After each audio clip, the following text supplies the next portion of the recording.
Chris may have to leave early Okay. because his father died. Okay. So we still have a forum. Do you think you still have a quorum? Yeah. Yeah, you do. Yeah, you're fine. Okay.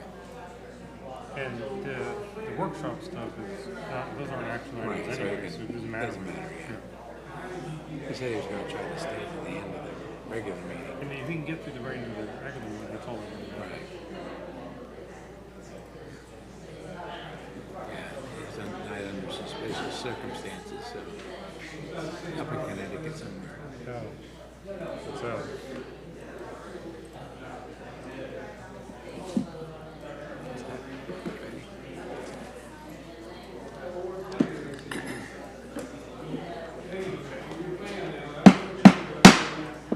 I'd like to call the meeting to order, please.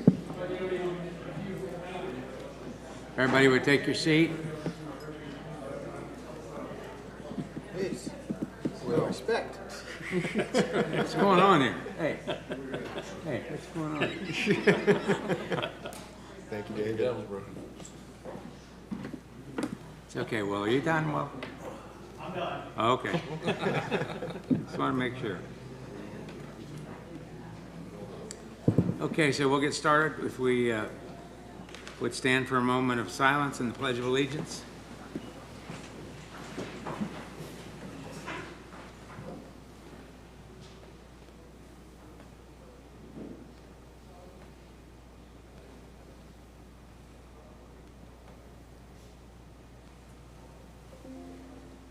I pledge allegiance to the flag of the United States of America and to the republic for which it stands, one nation, under God, indivisible, with liberty and justice for all.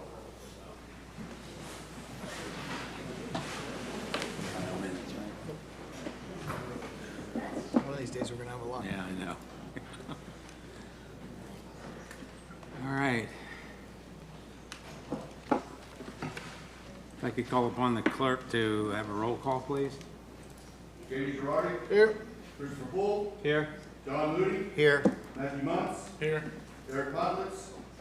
Chris Williams. Here. Chairman Charles Gray. Here. And the proof of publication. The items were advertised in the Tampa Bay Times on June 25th and July 23rd, 2025 by affidavit of certified mailings and site postings. All right, thank you very much. We have no minutes. So I'm going to go through the instructions today for those of you who maybe haven't been here before.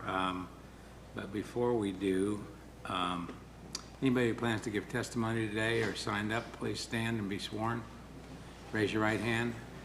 If you plan to speak, You swear affirm the testimony about to give the truth, so help you God. all right. Thank you. So welcome. We're the Planning Commission, and we're appointed by the Board of County Commissioners. We meet twice a month. We serve as a local planning agency, and we hold public hearings and transmit to the Board of County Commissioners our recommendations on comprehensive plan amendments, land development code amendments, rezonings, and conditional use requests. The Planning Commission is the final decision-making body for special exceptions, certain appeals, variance requests, and certain alternative standard requests. However, the final decisions may be appealed to the Board of County Commissioners. Anyone is in opposition to any land development code amendment or in any item where we make a recommendation to the Board of County Commissioners, it would be important for you to attend the following Board of County Commissioner meeting. Those of you who are not familiar with the format of our meetings, we have three sections. The first is the continuances, second is consent items, and third is regular items. On the first one for continuances, it's our custom to, if the applicant or the staff have requested a continuance for any number of reasons, it's been our custom to grant those continuances unless there are extenuating circumstances. And then we have consent items. Those are items where we haven't received any notices of objection from anybody and the staff is recommending approval. So we will go through those one at a time. If there's anything on our consent agenda that you'd like to have discussed today, when we read the consent item, please raise your hand. We'll be happy to pull it from consent, put it onto the regular items. And then the third one, of course, is the regular items, and those will be everything that's left after we get through the first two. So applicants will have a chance to come up and make a presentation. The applicants have 5 minutes to make their presentation, and anyone here to ask questions or have concerns about it will have an opportunity to come up and speak, and they have 3 minutes to state their concerns. And after that happens, then the applicant will come back up and try to respond to any questions or concerns. Before we start the regular meeting, this is an opportunity for anybody that's coming here for something that's not on today's agenda to come up and state their concerns. And I'll give you that opportunity in a minute, but before we do that, is there anybody who's requested additional time in writing? We do not have anybody who requested additional time today, and I'd also like to note we have nobody signed up to speak for general public comment or on WebEx. Okay, thank you. So, as a point of instruction, would you all, any of you who have phones or devices that make noise, please put them on the silent position so that we don't interrupt anybody that's trying to speak. And I think we're pretty well ready to go. Gianna?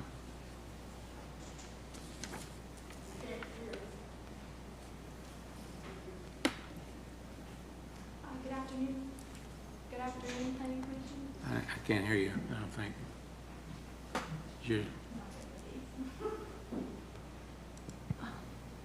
Okay, good afternoon, Planning Commission. Thank you. Gianna German, Planning Development and Economic Growth. The only item we have on continuance today is item PC4, PDE 25-7666, a zoning amendment in the name of Murphy Road MPUD Master Plan Unit Development, Oakley, Pasco County Property Trust, for a change in zoning from RMH Mobile Home District to AR Agricultural Residential District, to an MPUD Master Plan Unit Development to allow for the development of 672 single-family detached units and platted townhomes and associated infrastructure on approximately 118.82 acres located in southeastern Pasco County. And this is coming with a request to continue the item to September 4th, 2025 Planning Commission meeting at 1:30 p.m. in Dade City. Okay, is the applicant present? Is anyone here to speak on this one? See no one. Move to continue item PC4 to the September 4th meeting in Dade City. Second. We have a motion and a second. Any further discussion on the motion? If not, all signify by saying aye. Aye. Opposed, like sign. Okay. The first item on the consent agenda is item PC5, PDE 25-7873, a rezoning request in the name of One Lacucci Center for a change in zoning from AC Agricultural District, R3 Medium Density Residential District, R4 High Density Residential District, and MF1 Multiple Family Medium Density District to I1 Light Industrial Park District in East Pasco County, north of Comer Road, south of State Road 575, east of Pine Products Road, and west of Bower Road, containing approximately 7.93 acres. This is coming with the recommendation of approval from the Planning, Development, and Economic Growth Department. Okay. Is the applicant present? Anyone here to object? Okay. Let's go to the next one. Item PC6 is PDE 25-7864, a rezoning request in the name of Grove at Wesley Chapel MPUD Master Plan Unit Development.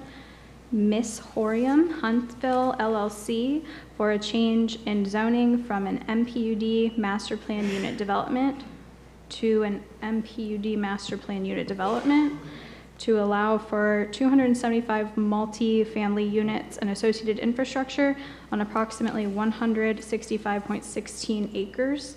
This is coming with the recommendation of approval from the Planning, Development, and Economic Growth Department. Okay. Is that applicant present? Anyone here to object? Are you the applicant? over here? Saw somebody raise their hand. I think Barbara is.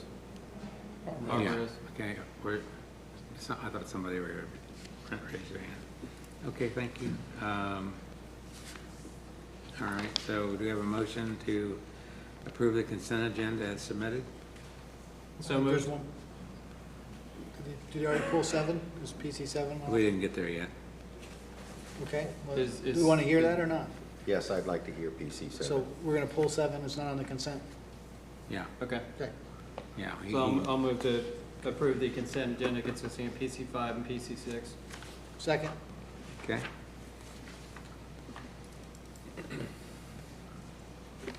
All right, and we're pulling PC 7. Good afternoon. My name is Scott Modisette. I'm with Planning Development and Economic Growth. I'm new here. You've probably never seen me before. I think I saw you all at Florida Cracker having some lunch earlier today. I'd just like to go through, this is item CPAS 2419. It's a Blanton Road minor rural subdivision. Can I hold you up just one second? Yes, sir. We had a motion to consent, but I don't think we actually had a voice vote. We didn't vote. Okay, so all in favor? Aye. Aye. Opposed, like sign? Okay. Now we're good. Okay, I'll continue. Thank you, sir. Would you start all over, please? Start with the part where we don't know you.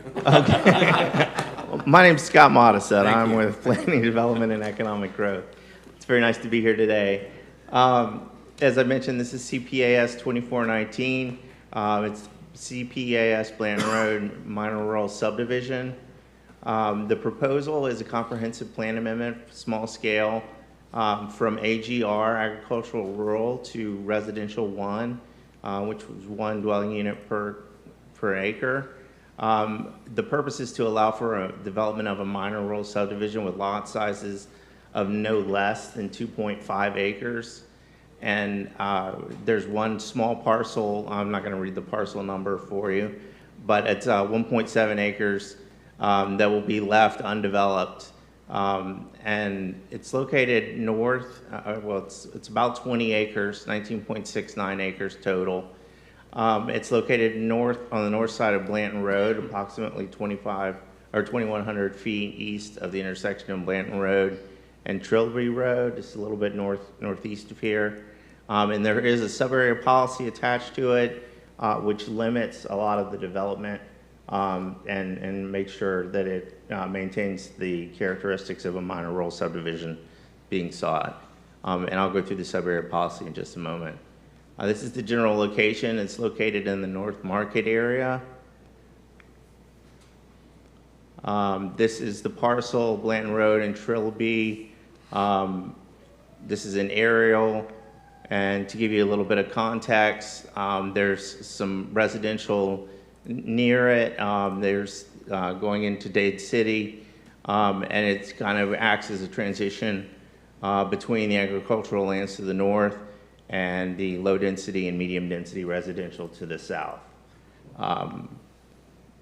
The transportation network, there's the Orange Belt Trail pending alignment, which is a 12-foot multi-use path that's planned for the south side of Blanton Road. This is the existing future land use, AGR. As you can see, there's some residential to the south, agricultural to the north. This is the proposed future land use to residential 1. The sub-area policy is an important component of this in that it limits the development to minimum 2.5 acre lots. Really under Res 1, the applicant could go with 1 unit per acre, but they are maintaining the minor rural subdivision, or they're seeking the minor rural subdivision, so they're staying within those requirements. As you can see, the density, there's no density increase from what would have been allowed under Res 1. And we've also taken into account in the sub-area LDC 604 compliance to protect the Northeast Pasco Rural Protection Overlay District. And And then also the rural scenic roadway is identified in the sub-area policy as well to maintain those characteristics. This is the non-binding conceptual site plan that's provided by the applicant. I don't know if you can make out the lots. I guess y'all can see it on your screens there.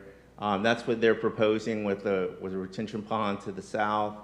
The six lots to be developed with one entryway, and then kind of across with two cul-de-sacs at the end. The proposed amendment is consistent with the following comprehensive plan policies that we've reviewed.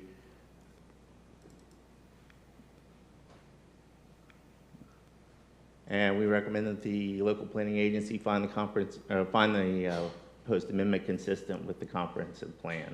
And I understand there's some additional discussion that's to follow. So Yes. thank you. Scott. If you have any questions, I'd be happy to. Yes, Scott, sir. I have a couple of questions. Can you go back to the sub-area policy for a second? And thank you for having the site plan, because that wasn't in our packet, and I was curious about that. Let's see how I get back. Okay, where I'm confused is that the...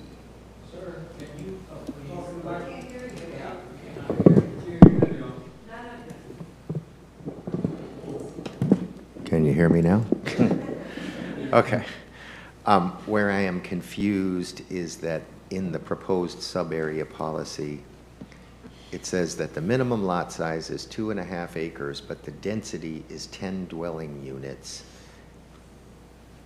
19.76 acres divided by 2.5 is not 10. Right, so that's what I was confused about that. And then the other question that I have is there going to be a companion rezoning to this comp plan amendment? No, there is not a companion rezoning. Okay, then can staff explain, so that, if I remember correctly, the current zoning designation was AC? Is that right? The zoning, Where I'm going with that is that in the AC zoning district, the maximum density is That's 0.1 land dwelling units per acre, which is 1/10 of what the allowable density is here. So I'm trying to figure out if are we creating a conflict zoning by changing this land use? See David thinking about it. zoning map. Well, I need staff to address it because Yeah, I don't have control. there could be a companion rezoning where that wouldn't happen, but Right. I think it's the last that's normally what does happen. one. I think we both are. That's why I asked the question. So I think I could try to clarify. The reason there's a sub-area policy is because it's limiting the number of dwelling units that can actually be built on the site to 10. The actual It's AC and R2. I forget where I was going with this now. Reverse. Hold on. Do you have the staff report?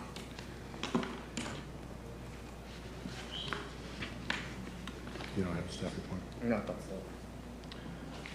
that's There's a play on the, I'm sorry. So the sub-area policy is limiting the density to 10 dwelling units to remain consistent with the density permitted under the existing AGR. FLU, ensure compatibility with the Northeast Pasco rural area and require the development to subdivide with the minor rural subdivision. It's the number of units does not relate to the actual acreage that's being limited, because the amendment is to Res 1, which is 1 dwelling unit per acre. But here we're trying to get larger lots greater than 1 acre. It's 2.5 acres. So the sub-area policy is essentially establishing the minimum lot size at 2.5 acres. Right, but then how do you come up with 10? If it was, they've got approximately 20 acres. So if we were establishing density in accordance with Res 1, that would be 20. And if we have minimum 2.5 acre lots, as Chairman Gray said, that would be 8, so I was confused about where the number 10 comes from. It's a maximum of 10. That's why you get rid of that.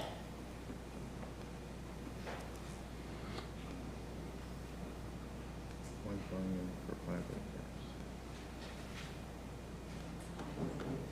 And then if there's no I think it's- companion rezoning, Yeah. then we have a Maximum zoning of 10. district which is in conflict with the land use and sub-area policy. I think the AG, So that's what the sub-area policy is doing. So the subject property has an existing flue of AGR, which allows 1 dwelling unit per 5 and would permit a maximum of 10. That's what the current flue is. So the sub-area policy is essentially saying, we'll change this to a Res 1 to enable the minor rural subdivision, but maintain the AGR Terry. flue density. Terry, you said the parcel's 20 acres and AGR allows 1 unit per 5 acres? How are you getting 10? That would be 4. Right. Right. Yeah, there's a statement in the overview, the project overview, that says this is not a density increase. Well, I don't know how it's not a density increase if right now they're only entitled to 4. 5 acres. And it's not, yeah, it's not even 20 acres, it's 19 point something. It's 19.76.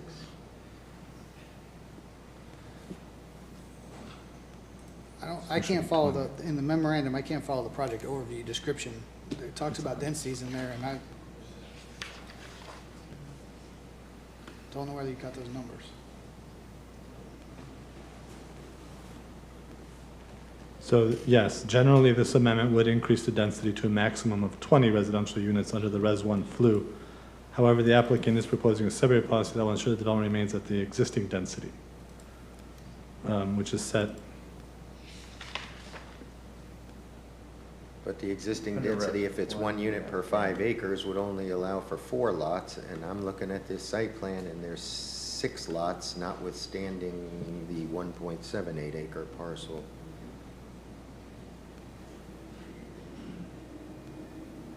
So did the applicant say?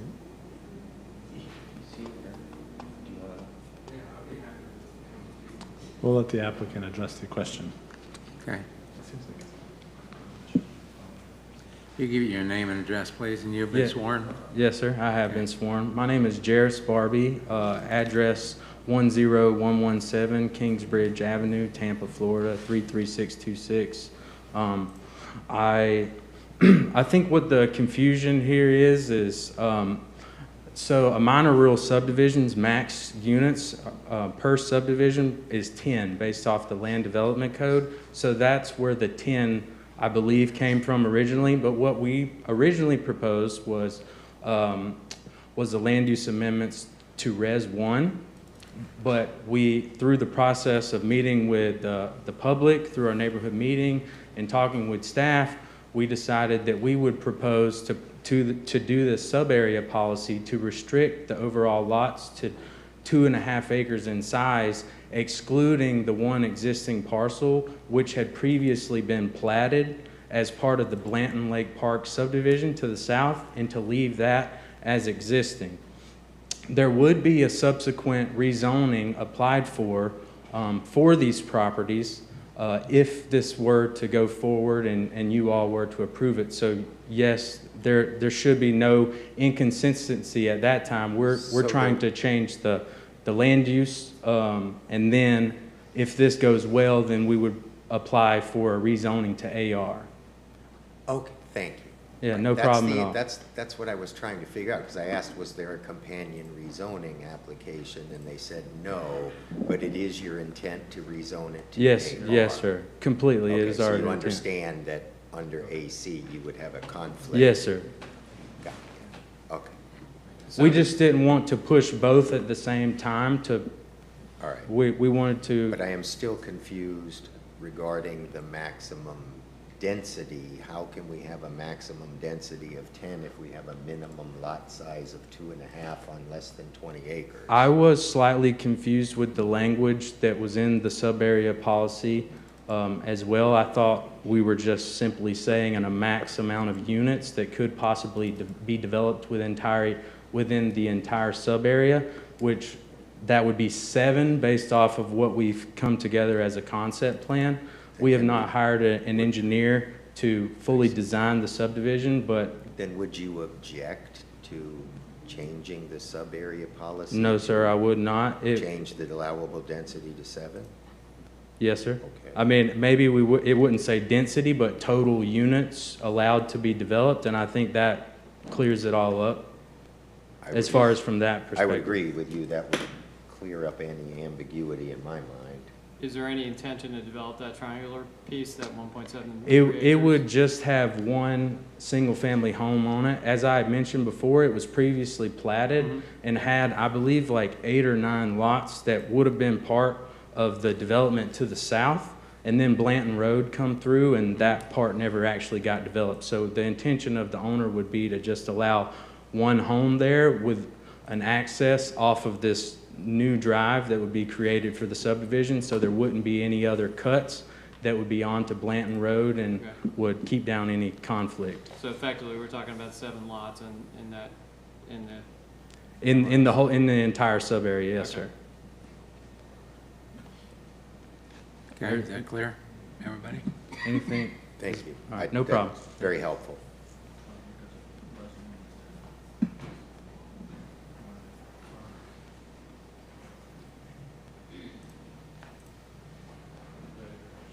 Terry, anything else? If you all have any other questions, otherwise, no. Okay, any questions? No, the applicant was helpful. Okay, thank you.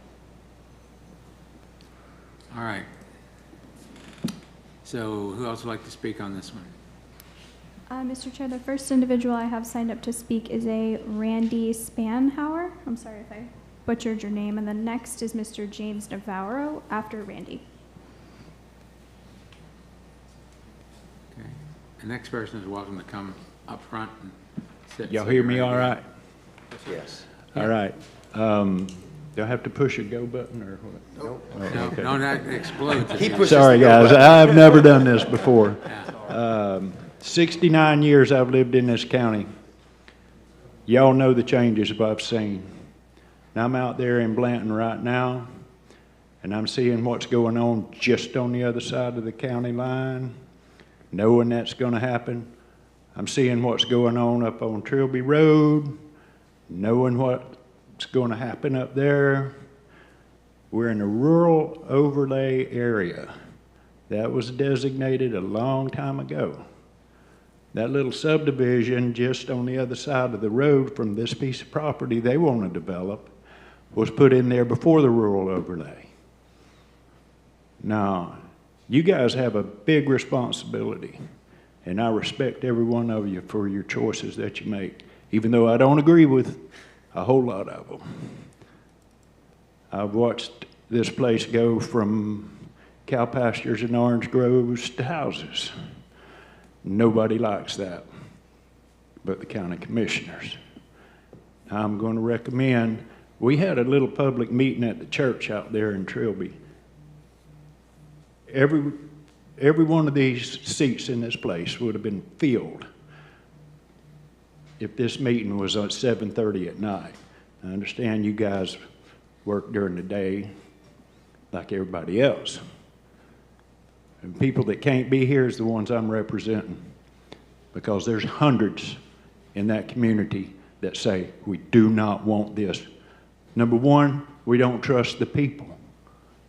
They told us that the county commissioners made them divide it into 10. Ron Oakley called and said, no, we ain't. Lisa Marinetti, or whatever her name is, knows there's options for this piece of property, that they can accomplish what they say they want to do without having it divided up into all these parcels. There are options, and I recommend that you don't approve it, because the public outcry is against it. I appreciate y'all listening to me. Let me just make sure I understand what I'm you're sorry, I don't objecting hear to. very well. Just want to make sure that we all understand what you're objecting to. They want to do 2.5 acre parcels. Is that objectionable to you? They're going to do 7 2.5 acre parcels. Yeah, that's exactly what they want to do on 19.6 acres. Okay, and that's what you don't want. Pardon me? That's what you do not want. That's what we do not want. Okay, If what they do you- want to build 3 houses up there like they say they want to do, that's not a problem. But if you look at the adjoining properties, you look at Highland Farms, I don't know how big those pieces of property are on Highland Farms, but they're like at least 5 acres per place. And all the Highland Farm people don't want it. All the neighbors don't want it. All the people that are adjoining property don't want it. We had over 100 people at the community meeting, and not one person stood up to say, that's a great idea. So everybody was against it. Everybody in the neighborhood's against it. And the way you eat an elephant is one bite at a time. And if that little piece gets into the rural overlay, then the next piece gets into the rural overlay. And pretty soon, Blanton is Wesley Chapel, or Murata, or Epperson. Are you saying you'd be okay if they were 5-acre parcels? You're just not okay if they're 2.5-acre parcels? I would suggest if they've got 19.6 acres, 5 acres parcels would be good. Okay, I just want to make sure I understand you. And I think the clerk was trying to get your name and address for the record, sir. My name and address? Your name and address for the record. Pardon me? Your name and address. Okay, my name is Randy Spainhour. I live at 16815 Sweetwater Road in Dade City, but it's in Blanton. Okay. All right. Thank you very much. Randy. Thank you. All right. How you doing, guys? All right. All right. Yeah. My name is James Navarro, Senior. I live at 34721 Blanton Road, Dade City, Florida. And I live adjoining that subdivision that's going on now. I'm not going to bring any data other than to tell you what I lived through while I'm living on that property right now. I have to have a Culligan system with 4 tanks to filtrate the water. I understand there are engineers that are going through and saying, hey, you know, I don't even know how many units they are planning. Is it 6 or 7? Well, it's laid out for 6. It's laid out for 6, but they're coming back with 7? Well, there's an extra piece that they just want to put one house on. So it's 7. So there's a leftover piece, yeah, out by the road. So in other words, we're talking about here more use of water, and as I understand it, with the subdivision comes paving, am I correct in With saying that? roads, yes, yes, sir. So we're going to get more runoff. Yeah, they say they have retention, but right now, myself and even the neighbor across the street from us, he lives at 34848 Blanton Road, he's complaining because he's getting runoff coming from the actual street into his property and causing flooding on top of that. But our problem with the subdivision is that, as Randy was saying, we were at the meeting and it was a very heated discussion regarding the amount of parcels that they're wanting to put in. I think a fair use of the property would entail maybe 4, maybe 5 units. Certainly 2.5 acre minimum at this point increases it to 6 units. I think the 5 acres, as it was zoned originally as an agricultural conservation, was a much better approach to it.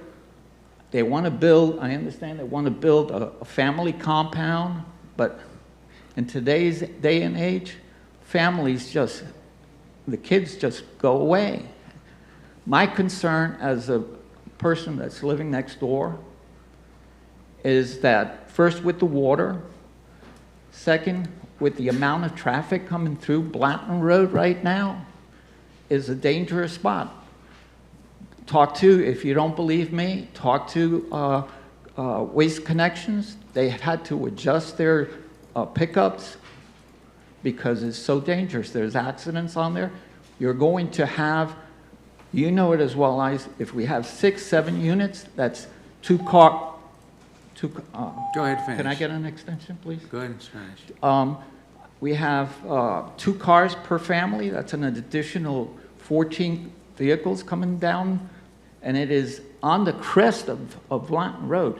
We're on the downside, and constantly the traffic coming over that hill is going to be dangerous. Over and above that, I understand that they want to do, you know, a family kind of situation, but this doesn't smell like family. This smells like they're going to not move up here. They're going to put in and sell the units outright. So my concern for you guys is, think about it. Please be fair to both parties, and if you can limit the number of units, we don't have a problem with them using it as an agricultural. We just don't want the same thing that's happening throughout this county. Thank you. Appreciate it. Thank you for being here.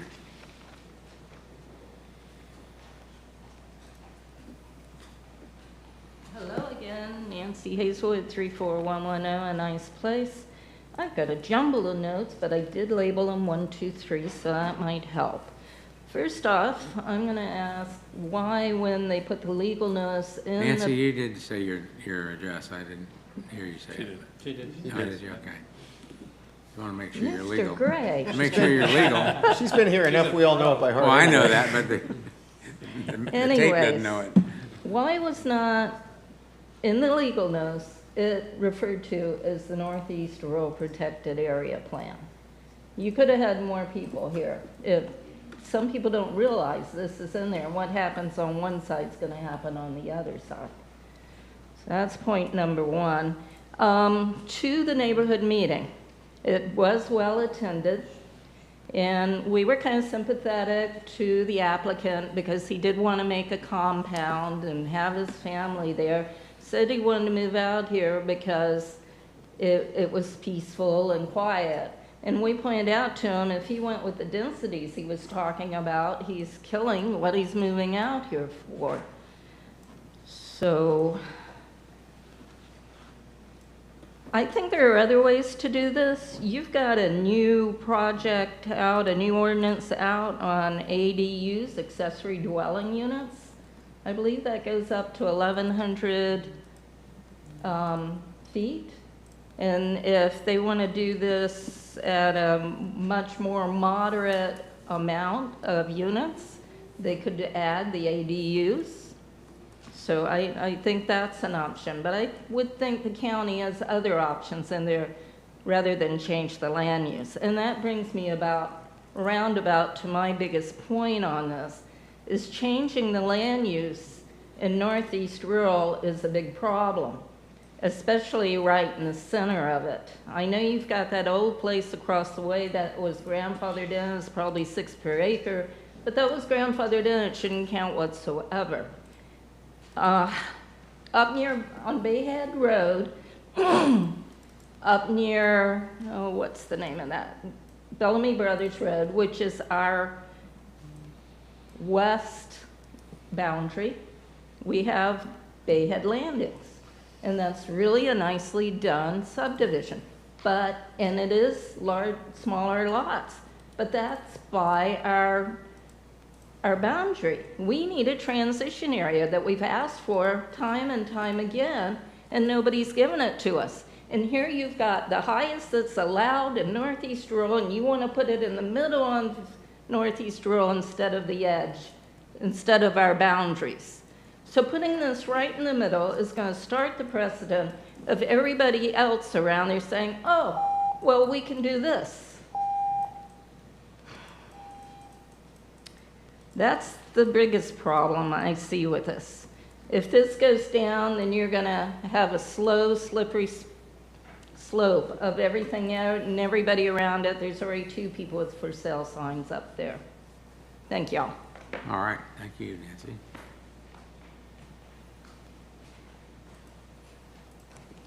Thank you.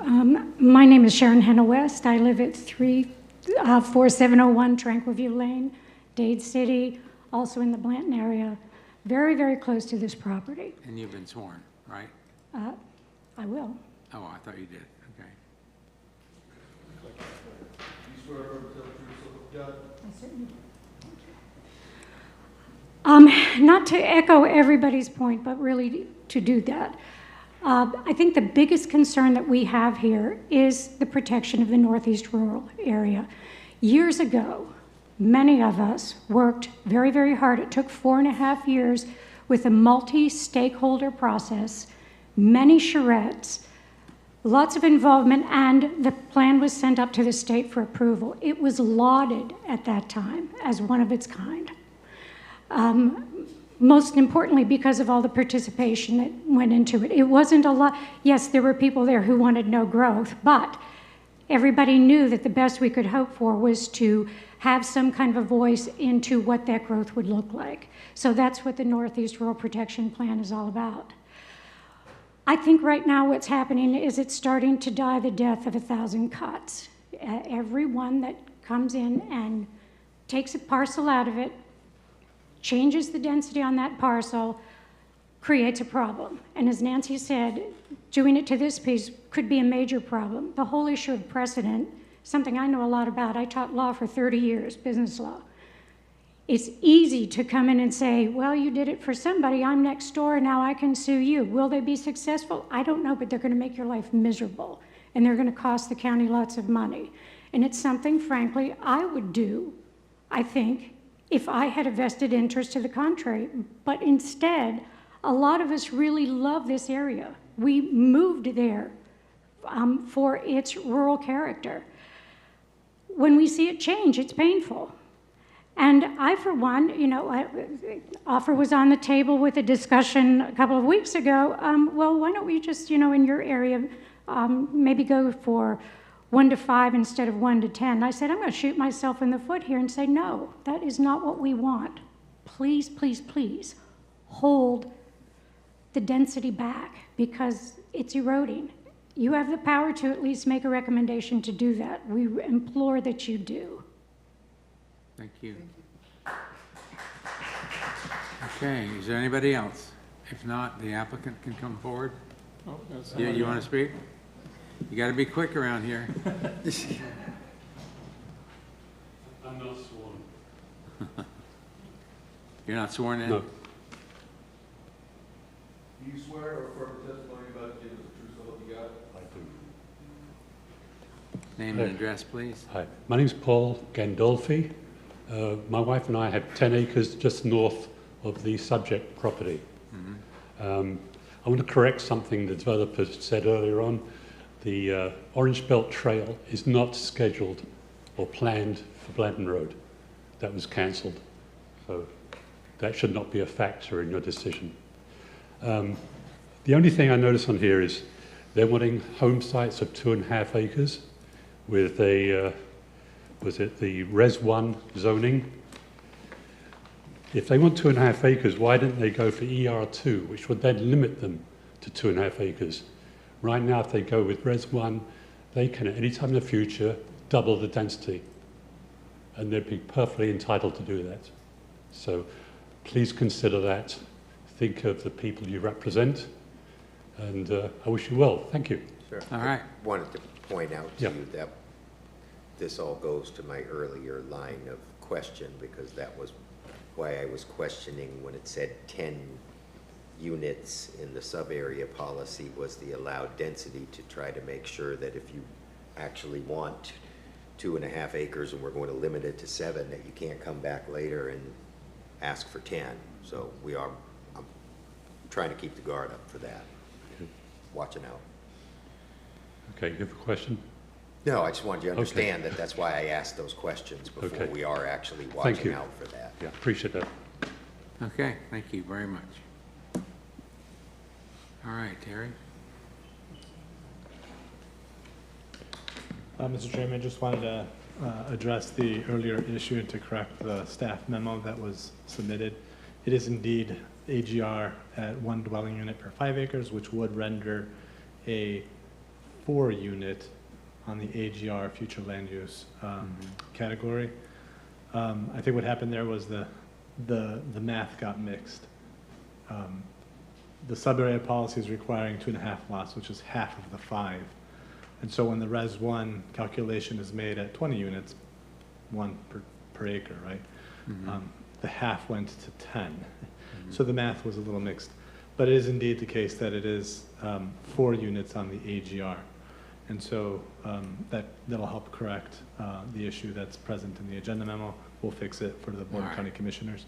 The last thing that I would just note is that if we can put the maps back on the overhead.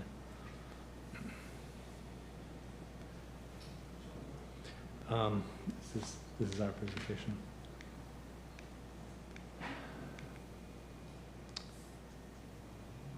So this map is showing the future land use for the subject property outlined in the black outline there as Res 1. You'll notice that to the south, if this decides to work, it doesn't work. Okay. Okay. There we are. To the south, this is a Res 6 that currently exists within the northeast Pasco County rural area. And then to the south of that is additional Res 1. So this is all existing. And the one thing that I just wanted to mention is that the Res 1 future land use is a consistent future land use with the northeast Pasco County rural area. It is considered in the rural area as a rural FLU. So just wanted to raise the subject that it's not quite it is in the middle geographically of northeast Pasco County, but already it exists there. Okay. Thank you, Terry. I'm sorry, we've already gone past that. Thank you. Jarvis Barbie here again. So I wrote down a few things that were gone through. I did want to just also, say that the land development code in the minor rural subdivision process contemplates the residential 1 being allowed in that minor rural subdivision type and caps it at those 10 lots per any subdivision, whether it be a 100-acre parcel or a 20-acre parcel or a 50-acre parcel. So the original intent, what we brought to the neighbors, was a plan in the neighborhood meeting. We originally showed 9 lots within the new portion of residential subdivision, which is the northern parcel, and retaining the existing parcel at the same size. So what we have done since the neighborhood meeting and now was changed all of the lots on the northern parcel to be 2.5 acres or larger, and I believe the largest parcel on that is about 3.14, 3.15 acres, which we have used as a buffer against Mr. Navarro's property. So we've tried to take some of these concerns into consideration to show that we are listening and we do sympathize. But we're just here to propose our change and to speak our case. We are also have shown through my submitted narrative and other processes, several other policies which talk about not expanding public utilities in the area. So we're proposing another project. We're proposing this project here to be on well and septic, to not extend any utilities. So we're not trying to provide an urban nature of public services. So what we're trying to do is provide something that's rural in character, with these 2.5 acre parcels, and be able to develop that existing parcel with just 1 home and still be less than that threshold as required in the land development code for the minor rural subdivision. So I would be happy to work with staff to help button down the sub-area policy to put those maximum amount of units as 7 is what we've we've drawn up of what would fit here, with the 6 being in the new minor rural subdivision and 1 in that existing parcel. And would be willing, to do anything else that we could to try to help facilitate this. And I'd be happy to answer any questions if. So,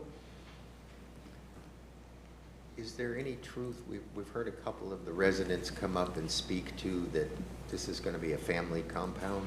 Well, so there are 3 parties. One is a family and his daughter, and the other is a very, very close family friend. And they had all intended on building a home up here, and then the remainder of the lots to be assigned to their heirs. So they would have an opportunity to also live there close. We did not and cannot apply for a limited family lot division because they are not direct, relatives. They're not directly related due to the other party being involved of possibly living in there. But that is the intent, and that. Can you go back through that again? So you got a family and then they've got another party that wants to live there. Correct. So they're very close friends, and they have had this idea to come up here and build a small subdivision for them and their families, but they're not directly related families. So we could not apply for a limited family lot division process subdivision type. So that's why the minor rural subdivision type was chosen initially. And the unrelated party, is it just one unrelated party or the unrelated party and their family members? Well, it's the one unrelated party's family, which would be him, his wife, and his children. So not like his brothers and his sisters. So it's the trust that owns this property is Mr. Fernando Romero, and he would like to give a lot to his daughter and their children, and then also his very close friend, Cotton Lowe and Leah Lowe, would have a lot there as well. But only one lot for the unrelated? As far as I know for sure, one lot for their family, but I think he would leave it open to his sons to be able to possibly get a lot within the same subdivision as well. I'm going to ask the county attorney a couple of questions. Yeah, no problem, sir. Is the main parcel, we're dealing with 2 parcels, is the main parcel a parent parcel which could be split? And where I'm going with this, David, is it seems like maybe the problem can be solved in that if this is a parent parcel which can be split, then the one split off parcel can go to the unrelated party, and then they can use the limited family lot division on the remaining piece which they keep for themselves. Maybe, but I don't know the date. I don't know what prior splits have occurred, and maybe Patrick Dutter or somebody from staff can answer that question. I don't know. I don't have enough facts to answer your question. I understand. Well, didn't part of that? I don't know the prior. Didn't part of that come from the parcel right below it? So that triangle right below it was originally part of that one, wasn't it? Patrick Dutter, Planning, Development, Economic Growth. I do not know off the top of my head if this is a parent parcel. I'd have to look into the 3D maps to figure that out. So I could go take a look real quick.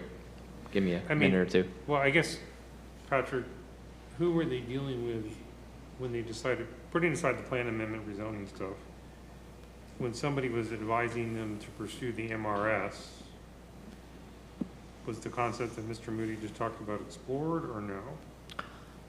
Jairus, I don't remember who you spoke with. So we never explored the limited family lot division or that type of split ever because of, them having 2 families really together doing it. You do it in two parts. So you assuming this is a parent parcel, and maybe I'm wrong, you split the property, and then for the bigger piece that the family wants to use for its compound, then they can use the limited family lot division process. However, and you may have to come in here for a rezoning, because to do a limited family lot division, the lots that you create still must comply with the zoning and future land use categories. And the reason I'm asking you if you would consider that is I think one of the fears I'm hearing from the neighbors is that they're just going to develop a subdivision and then put the lots up for sale like any other developer, and the family not actually move in there and use it as the compound. So what I'm suggesting is if you use that method, that would assuage their fears. But I think you have to have the facts, and we need to know whether or not that's a parent parcel which can be split without plat. Understood, sir. I do not believe it to be a parent parcel, number one. I'm not exactly 100% sure, because that is a call that the county makes. Well, it's however, simple. We just need to know if it was a lot of record on or before a certain date. However, I do not believe that the desired total amount of lots would be able to be reached through that method without this type of change, because we would be restricted to 3. Now, and also the other question about why wasn't the parcel to the south included within this subdivision, we did not include that portion because it was that previously platted subdivision, and what we are just proposing to do is to just have one house and not utilize that plat. To add this portion to the northern parcel, we would have to vacate that plat and also vacate the right-of-way in between the 2 parcels, which we are planning on proposing to vacate that right-of-way if it's in the county's interest, to be added back to the southern parcel, which would make that southern parcel even slightly larger than what it does exist today. But those are some of the nuances of why it wasn't originally contemplated, if that answers something. And just to confirm what Mr. Barbie said, limited family lot divisions are restricted to AG and AGR future land use. So for them to get, isn't that what we have right now? we have right now, but I think to get 6 lots. Yeah, but I didn't hear the need for 6 lots. I was going to That ask was the same my question. next question, yes. Didn't hear the need for 6 sounded lots. like you're- I heard a family, I heard a family and a daughter, and maybe I then one didn't hear it, but I additional didn't lot. hear 6 parties involved in that Right. discussion. Because if you could do the limited family, you get 4 on the main piece and then 1 on the other one, right? Right. So you got Right, 5 so that total. would meet the requirement. Is that correct? Are we correct? Well, Because that's what we thought okay, we but heard. I don't think Patrick answered the question about whether it's a parent parcel, or he doesn't know yet.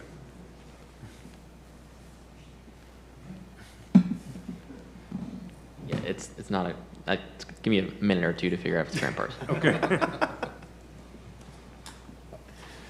I understand what you all are trying to say, and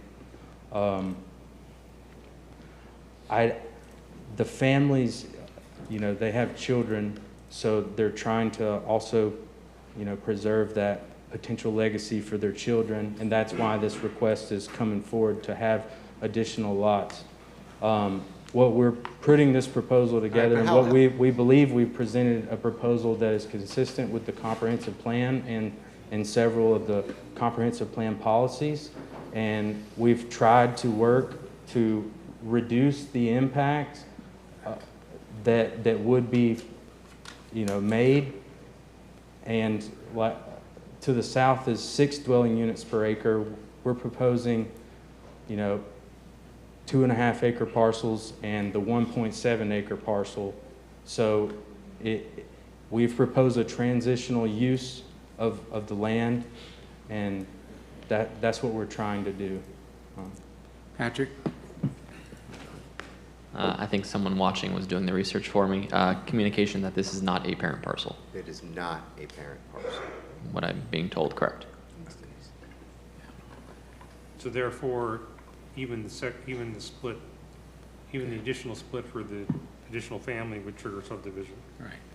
Okay. So, Okay. nice thought. But the 1.78 acre parcel is a standalone parcel?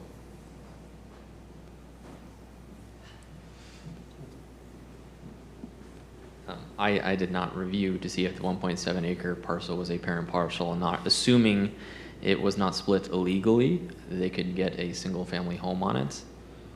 To my point, it's still possible the unrelated party can take the 1.78 acre parcel and the family can take the other and use the limited family lot division to accomplish their stated goal. The 1.7 acre parcel, is that an approved plat? It is part of the approved plat of the Blanton Lake Park subdivision to the south, which was. How many units could you put on that if it were? Well, in its original platted state, I believe about 6 or 7 lots. Now, some of the lots are halved off and cut off due to Blanton Road coming through there, but it's not. They wouldn't have the adequate future land use to do that. I don't know about the vesting properties, and Mr. Goldstein may be able to answer some of that about what happens if that subdivision was created prior to the comprehensive plan and those land use designations and what could or could not possibly happen there. But we were proposing to clean up this issue of that being part of that old subdivision and just have it simply have one home on it and not, further that expansion across Blanton Road of the urban or suburban character of the 6 dwelling units per acre. The main problem I think I have with it is that you're purporting it to be planned as a family compound, but it's 2 families. And I've seen this happen before, the mother and father buy it with all good intention, want to leave it to their son or daughter or leave a lot to their son or daughter, and they don't want it because they moved to Ohio. And they end up selling it to somebody unrelated, and so you're not going to have a family compound there. You're going to have a property that can be resold to some other person. And I don't think that was your intention, but that's what happens all the time, as I've seen it happen. And and I think we have to be really sensitive to these people that live in that area, because they bought in that area, and many of them have lived in that area for many, many years, and they worked hard to get that property designated as a protected area.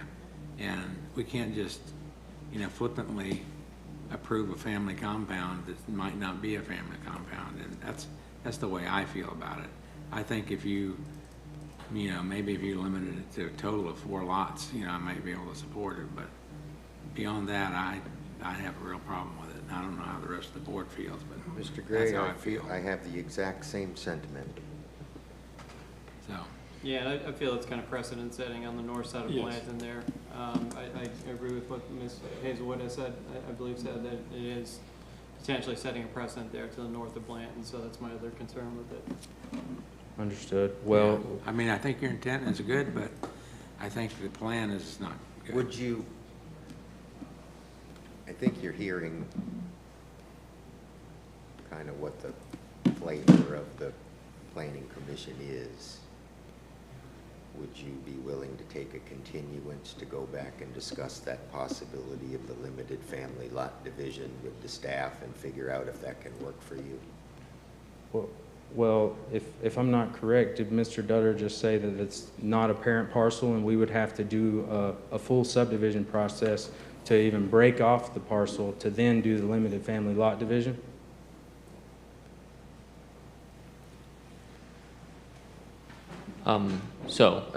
There will need to be a subdivision plan probably regardless, assuming we confirm, well, I think we've confirmed that it's not a parent parcel, but full subdivision, it'll just be a minor rural subdivision as well. So it would just be a smaller, well, sorry, if it's a limited family lot division, a limited family lot division is technically not a subdivision. That's not platted. You record that with the clerk's office, so it's not even really a subdivision. So he could do an MRS subdivision, create a lot in which then he could do a limited family lot division from later? So minor rural subdivision is a type of subdivision. A limited family lot division is not a type of subdivision. It's just a lot split that occurs without submitting a subdivision plan. Patrick, the question is, could he create two lots, or Using It- MRS? If he's, using MRS and create Okay. 2 lots? okay, And then one of those lots that's been created after the MRS is done becomes a limited family subdivision. off the top of my head, it sounds like it's possible, but I haven't read the LFLD code section recently, so I'd have to refresh my memory, but that sounds doable. It's only 1,500 pages, Patrick. Yeah, I don't know why I don't have it memorized. My bad.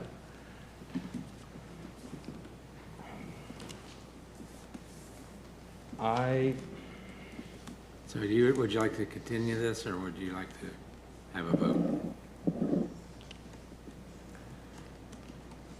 I feel like that we've explored this before, and we had determined that it really wouldn't work all the way.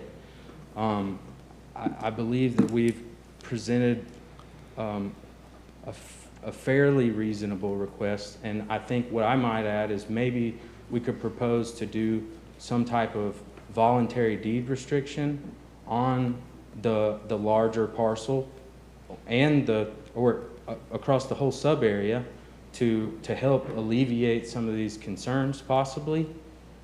So then wouldn't a continuance be in order where you go work those things out?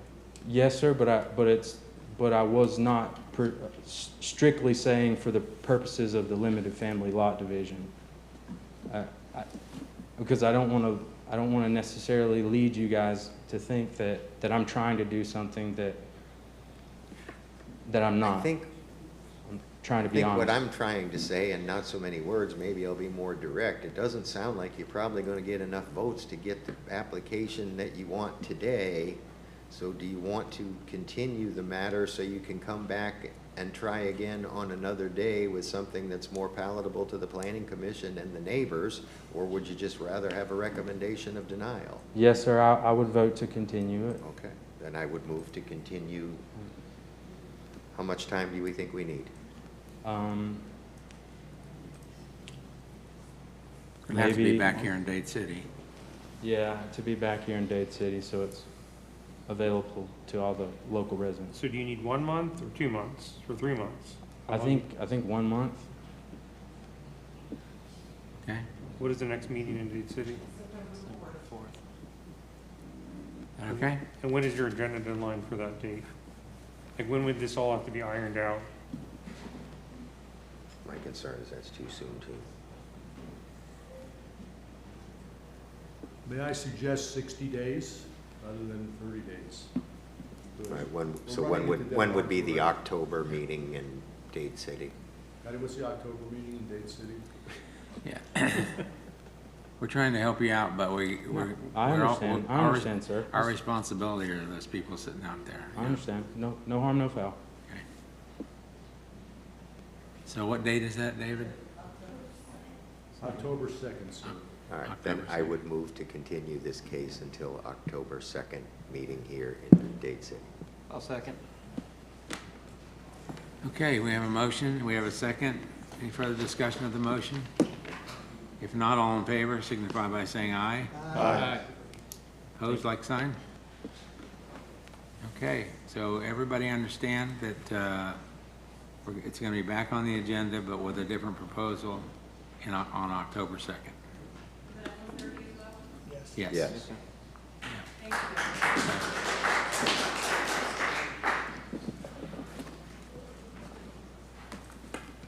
Okay. Gianna?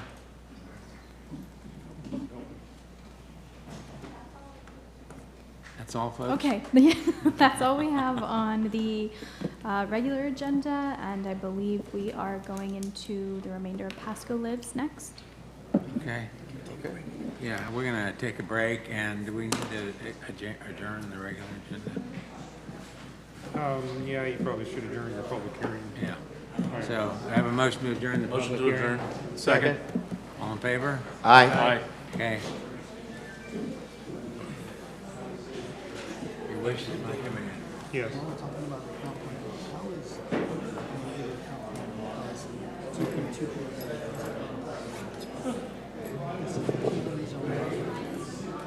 If it's AR, rezone, I gotta look at it. It's 2.2 point what? 2.2. Okay, I'll look at it. We have actually had some people stand up here and say they'll take the denial.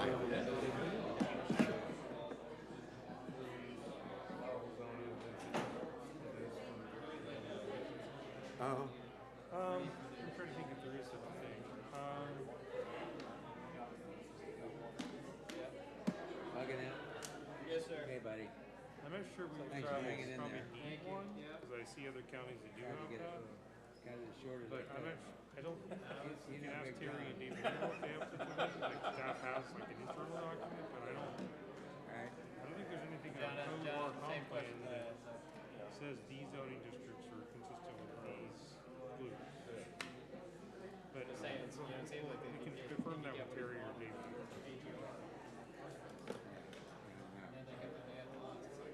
It seems like there's just something right there. Well, Worst case, I'll make one. God bless you. You know. Thank you, sir. Yeah, it's gonna be rough. Yeah, that's never easy. No way to make it easy. Yep. Be careful, drive safely, fly safely, I guess. His kids are, yeah, I'm gonna fly. His kids are already driving up there. They just texted me. They're on the road up there already, so they'll get in there late tonight. My sister will be up there before me tomorrow. She'll get up there in the morning, and then I'll get up there about 1 o'clock or so.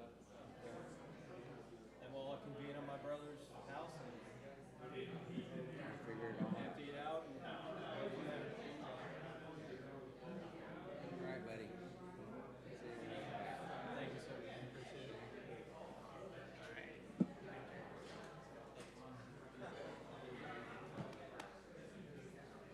See you, Chris.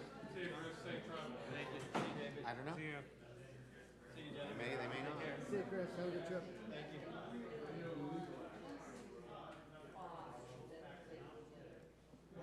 Is the guy that came up, is he just a representative or an attorney? Or I'm sorry, what now? the guy that was speaking, is he actually an attorney or just a authorized representative? He's not, he's used to be, he's a planner, he's from the county. Ah, okay, got it. He's not an attorney. I see. Oh, I don't. Hello? Pardon me? He's, got one more today, tomorrow's his last day there. Then he's flying back and starts back at FSU next week. Not taking much of a break. No. He's taking a week off here and then he starts the following Monday, I guess. Yeah. Yeah, so he'll have a week off. Pardon me? Yeah, He did. small lot of But revenue. he had a good summer. He enjoyed it. What do you He'll be happy to be home. Yeah. Chuck Are you gonna make it a regular occurrence to come visit us? Are you gonna make it a regular occurrence to come visit us? Okay. All right, well, I'm gonna stick around, so we're gonna talk about the comp plan. Some amendments to the comprehensive plan we're gonna be talking about. Yeah. Yeah.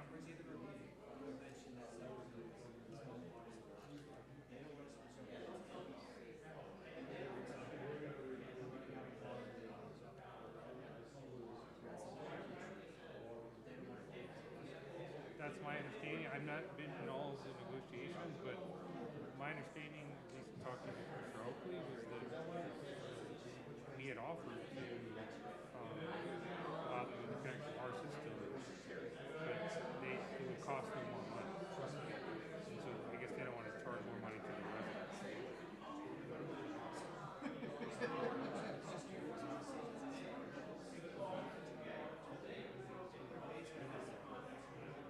Right. I believe that's correct. And I think they're owned by Nestle or something like that, but yes, that company is, I think they're in the city of Zephyr Hills, yes. I believe that's correct, yes. Now, they may have their own permit though. What I don't know is whether, I suspect they have their own groundwater pumping permit from the Water Management District. Zephyr Hills' permit may be separate from, the city of Zephyr Hills permit may be different than the Zephyr Hills Bottle Company's permit. So I'm not sure they're taking it from the city's water supply or not. I don't know enough about the details. Is that next week? I think it's next week. So the one that's a morning workshop and an afternoon. Maybe, but you could, I know. you could argue that a conflict exists for any existing business or resident currently using their water supply because they're consuming water. So, but they're going to argue, well, we were here first. Why should more people come into our city and use our water supply? We were here first. That's probably what they're going to argue. Yeah, because he understands it. Zephyr Hills issue, I think they have enough water for their current residents. That wasn't just me, I was so glad when you said what you said. Again, I don't know if the water company is their supply or not. They might be. You'd have to look at that. Do you know? Zephyr Hills has enough water?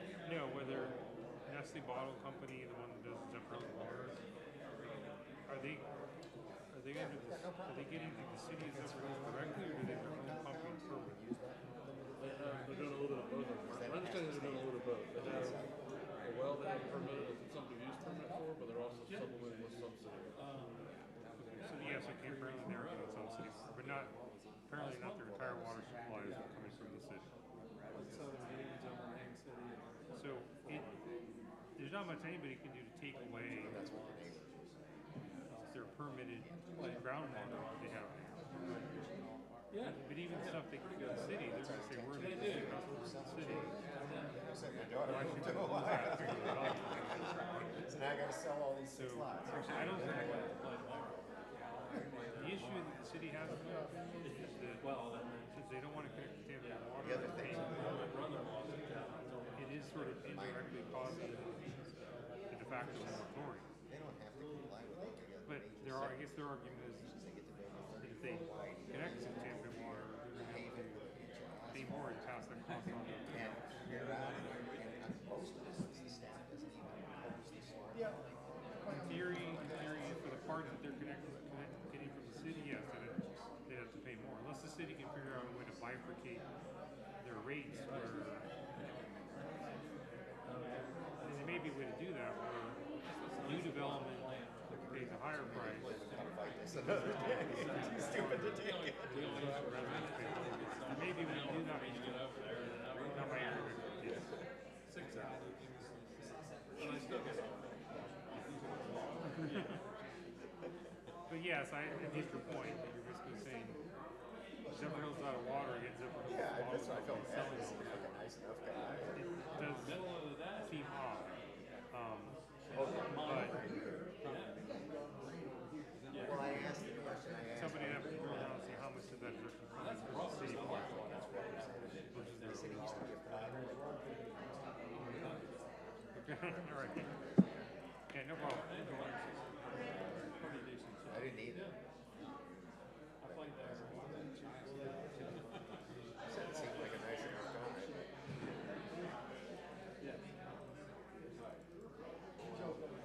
If he does another 20 cases, then he'll be good.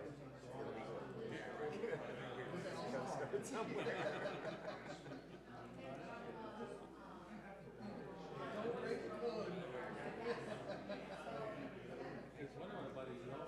She had texted me that she was going to go get it out of the office and bring it down here. Yes. Oh, turns out it's only 27.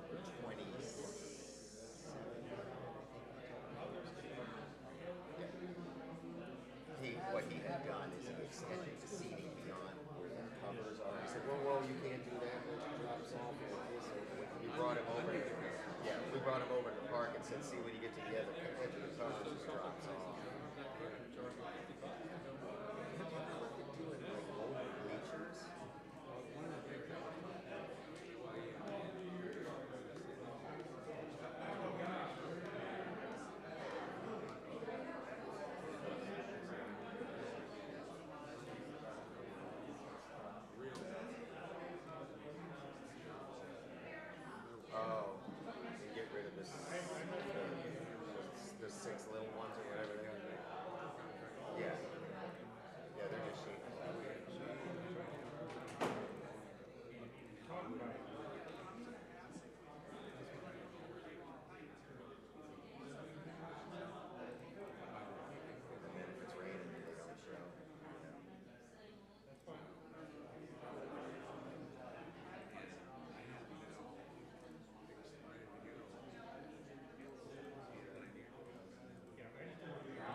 especially in Puerto And I Rico. didn't get a chance to work it out after I went back to my office. I got pulled in on some other garbage. Oh. Remember I was gonna walk out? Yeah, and then you came back. Yeah, I thought you just to grab something. Yeah, I was. Oh, no. He was on my back until 9:30 last night, so I put my phone up. Oh. 9:30 p.m.? God, these people, they have no boundaries. You have to disconnect. I saw they had little parade barricades around it the other day. And I'm in bed at Keep anybody out. You need your men's. I think that we're just there to wait on hold. We're like horses, we just keep going and going. So they don't care about all the favorites out there. Yeah, You know, that really the key attribute of the elected officials being a narcissist. I used to watch them. I can see that. I can see It's that. all different degrees, but they're all the same, taking the same care. I can see that. I'm talking, it's Basically, not let them green. sleep there. If it was green, I would in the dark. But then when I'd be driving into work, I'd be around the sun. To leave. How do you feel like as far as how we presented? You know, it's, Yes. it's just the source of finding, and They doing that it's thing good up on top of the because bridge, too. They do in there, yeah. You saw when they put the benches on the bridge. no one's certain for you. There's armrests, so you can't. Is that right? Oh, it's an arm wrestling. Yeah, there's an armrest in the middle of the bed. That's smart. I guess Ron's finished his tour. Well, So, I'm sure private conversation. No, we're talking about it. We're talking about agenda. Well, you know, and that's why I asked you to stick over here. They can draw straws, and the one with the Yeah, we shortest gotta straw, get- we'll take that seat and vote on the case. So, is that specific, so he was the only input? All right, so, but he is important, so. That's right, decision on plan. The parks element here. We said, look, the bottom line is fewer lots and larger lots. That's the answer. They told the neighbors out there, they only wanted 3 lots. That's what they told their neighbors. They told me. I heard that from the public. And then they said they went to you and you said, you didn't hear that. They said that you were pushing them. I know you're not. All I did was, I was trying to compromise. No, but one of the residents said, the applicant said my you name. were pushing them. And the applicant said, I can check with you. Here we, this is the still. Oh, he did. It's not his.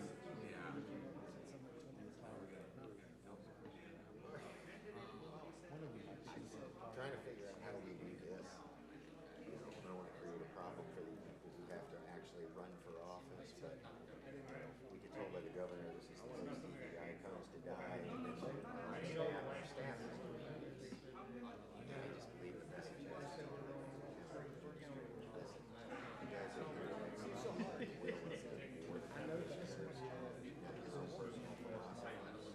the board will change. They may have 5 Democrats one day, and then I guess you guys can go all happy about these things, but for now, that's not where we're at.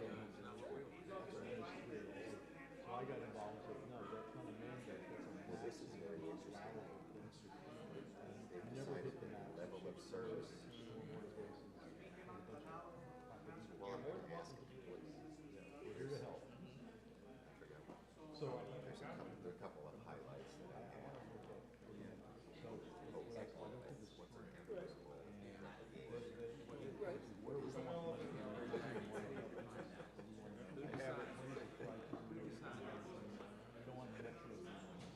I have them highlighted in here. And they're in here like a dozen times. See, here's diverse and equitable. We have to provide equitable access to parks, trails, and recreational facilities. Were you? Somehow I have yet to see where we haven't gone and favored one area over another for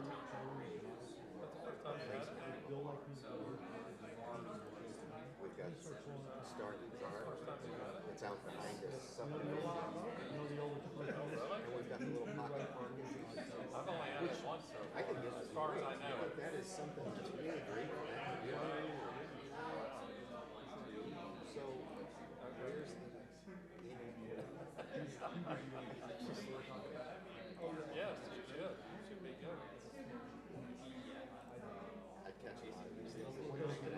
the point is, we didn't use them because they had like huge city. They're not allowed.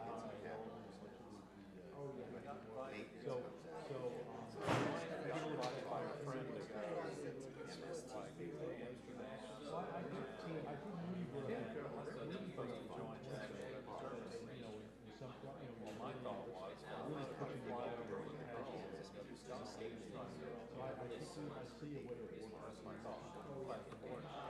Nobody should live in that. Well,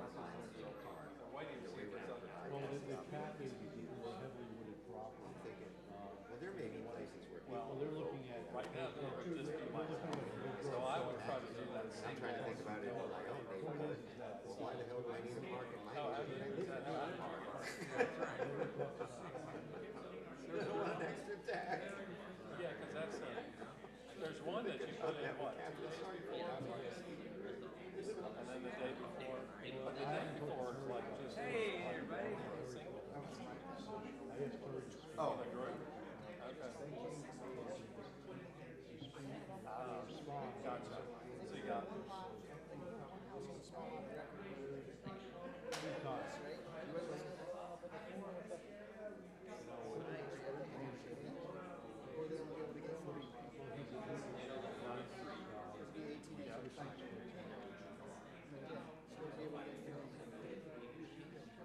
It's okay, you have to have more than 20.0 to get full.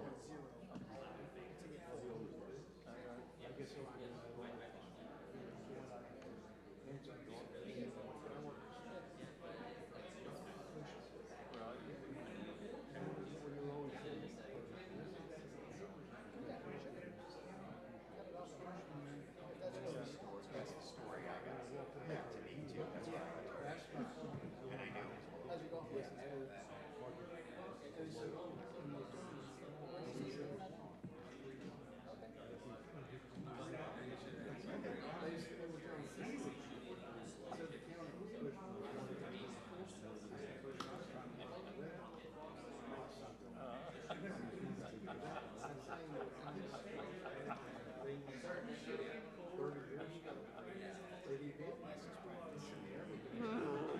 it going? I really can't. I only deal with what I deal with, and I'm like, but you, I mean, I tell you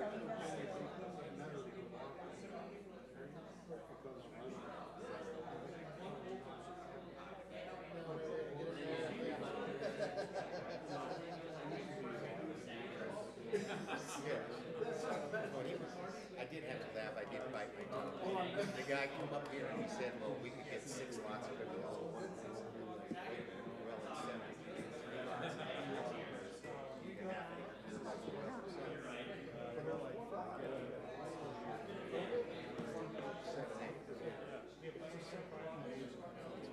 Okay, so that's where your non-family member can have this compound.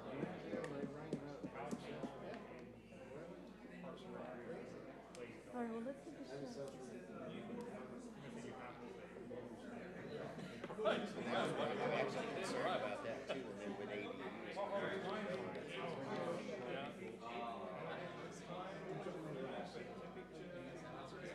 no, he had many decisions to continue.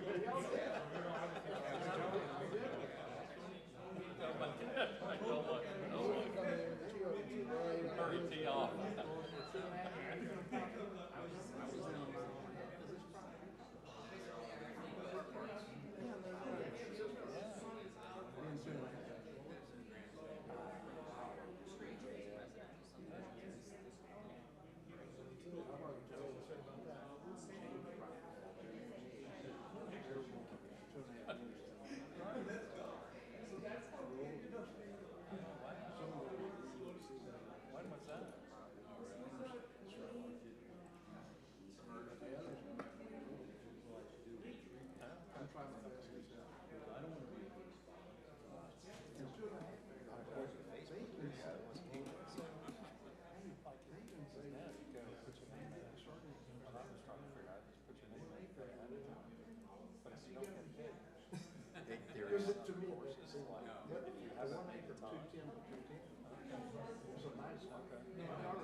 course of 2 or 3 days, you're more than likely. This is good to know you guys. We need a little encouragement. Thank you.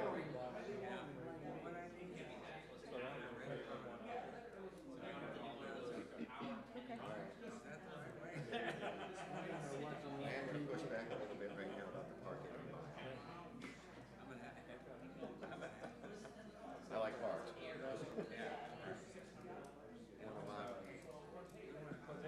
Yeah, exactly.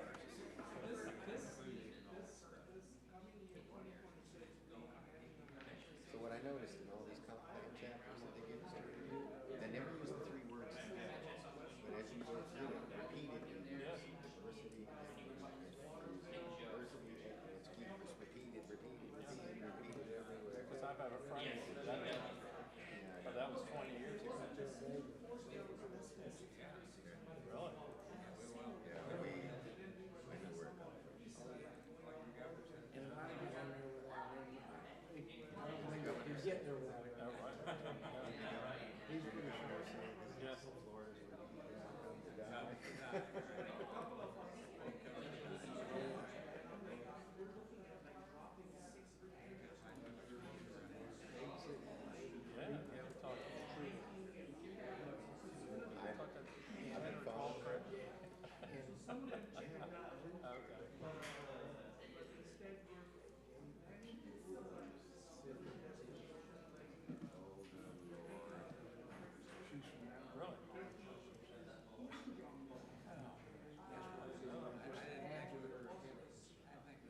Maybe we do need to put it on the fence. But I've been listening, y'all been doing. And that's blended. So is that Oh, where it's going? Yeah, that was good. Okay. Special. That's all that is. Yeah, because I saw that.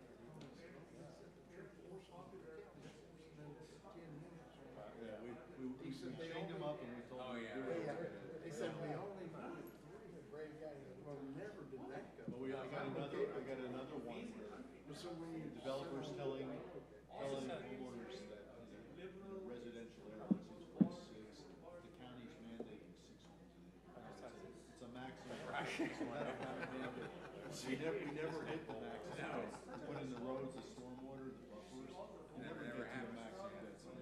Ever. Continue, yeah.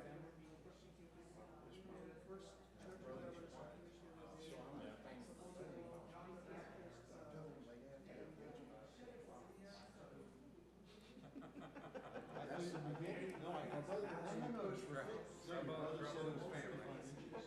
yeah, pictures. 55, I'm at 55 inches. But the city, we're giving you more than you spoke of. And so they're okay. So I found that out.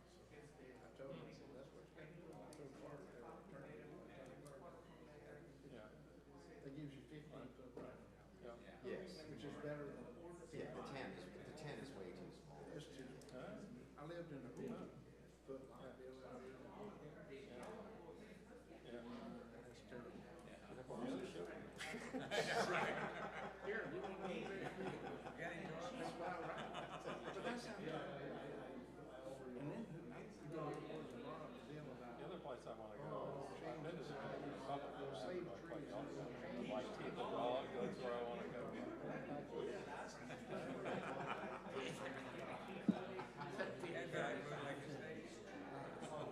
But there's a lot of some buildings that some of the cities.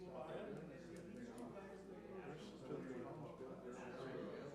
Here, go out on the lake. Yeah, that's a nice big home. Come on, you only live once. That's right. How many more times are you going to go? Then we're going to get back to some of this. Hopefully that people want some acres here.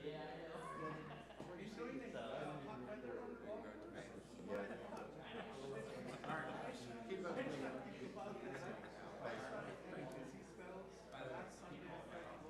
I started getting dizzy by the and when I came back from the clubhouse, I watched it on Saturday.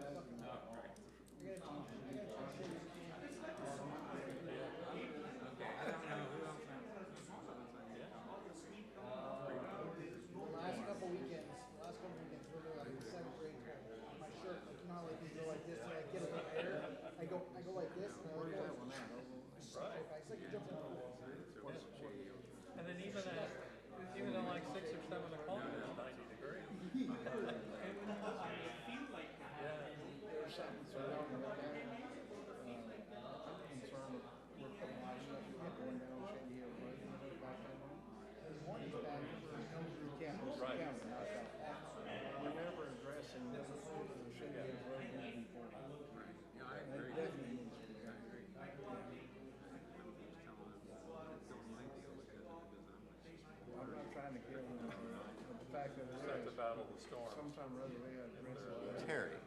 And that's from the county. Well, good to see you. Is nobody from Parks? Let's keep going. Right. My wife had one mini vacation. Good to see you. A summary document that lays out clues, allowed zoning densities. She's going to table for me.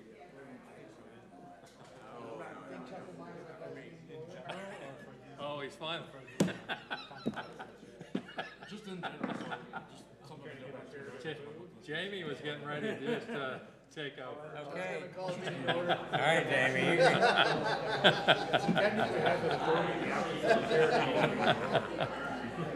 You go right ahead, Jamie, anytime. No, you were talking about.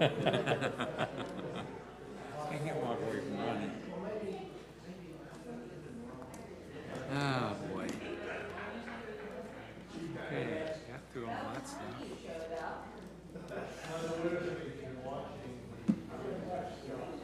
I was just told I gotta swing through Bradenton on the way home to pick up my daughter. Swing through Bradenton. Oh, nice. Yeah, get that out of your way. Just a short diversion. Make sure you get some gas. I like, why don't we leave here at 5? Yeah, right. We just go right through downtown. Oh, my God. What's people thinking, huh? We ready to call the order here?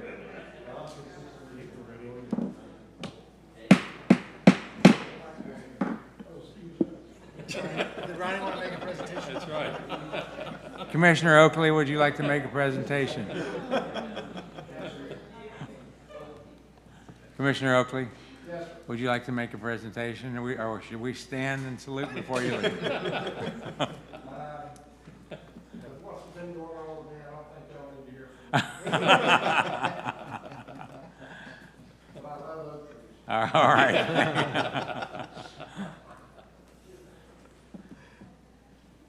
All right, Terry. Hiya. Good afternoon, Planning Commissioners. Hyatt Mazzilli, Planning, Development, Economic Growth. Are you guys ready for part 2 of Pasco 2050? Yeah. Pasco Lives? I wasn't totally done with my comments on housing. Can I just get? Oh, no, we're still in Pasco Lives. Yes, we're going to continue Oh, on. okay. Yes, we're not moving to the other chapter until we're done with Pasco Lives. Okay. You ready to pick up? or- Yes, Yeah. let's go. Okay, so 1.2.7. There's a statement that says Pasco County shall continue to implement mobility fee and school impact fee reductions. I want to be clear, first of all, that's a little bit inconsistent with 1.2.4, which makes it sound like we haven't done those things yet. So there's a sort of internal inconsistency.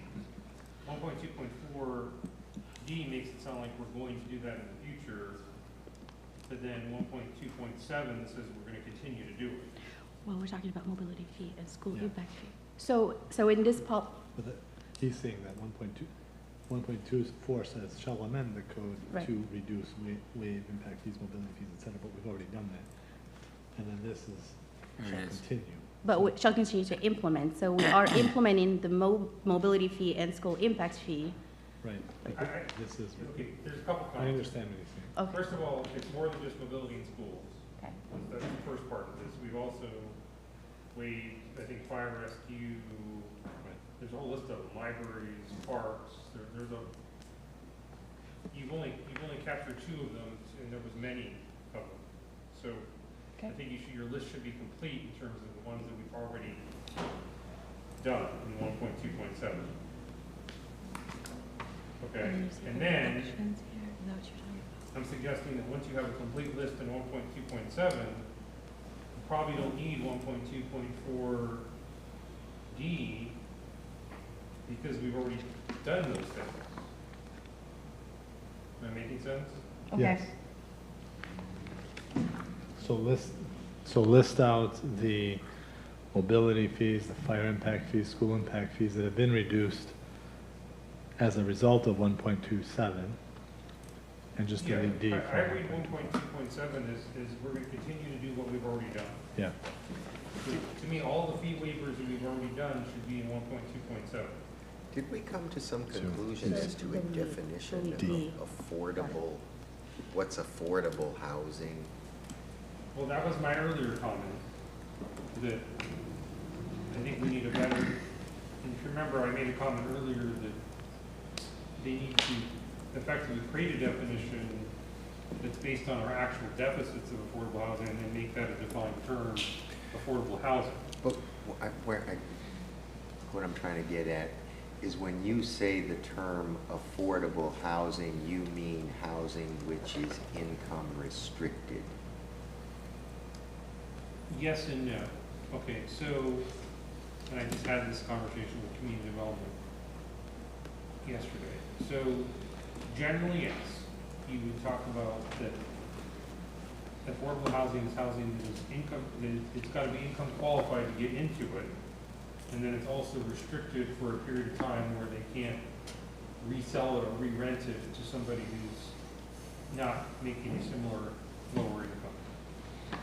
However, in discussing with community development yesterday, they want to start counting housing that meets part 1 but not part 2. So for example, if we give down payment assistance to somebody who does meet these income levels, they're below 80% AMI, they meet the income levels and it's at a price point that is affordable to that income level, but it's not necessarily restricted to stay that way for the next 30 years. Community development's position is that's still affordable to the person who lives in it for as long as they live in it. Now, if they resell it or re-rent it to somebody who is rich, now it's not an affordable unit anymore, but they have a way of tracking that because, I'm getting into the weeds here, but because then they get the mortgage gets paid off for that assistance, that down payment assistance. So I'm not sure if I'm answering your question, but yes, there is some income qualification that occurs before it's considered affordable. But not necessarily restricted.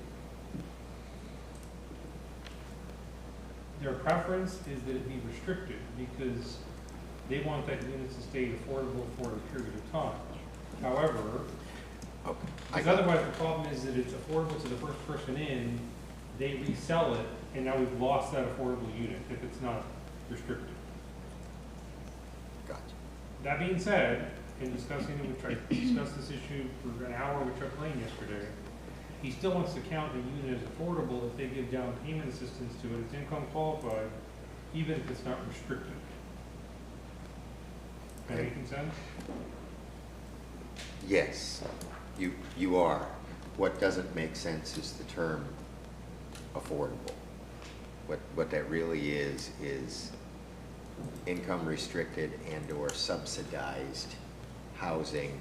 The point that I'm getting to, and I find this interesting, is that when we want housing to be affordable, we're all concerned that the cost of housing is not affordable to most of our residents. We're looking at things like the way we make them affordable is exactly to the point I made earlier this morning.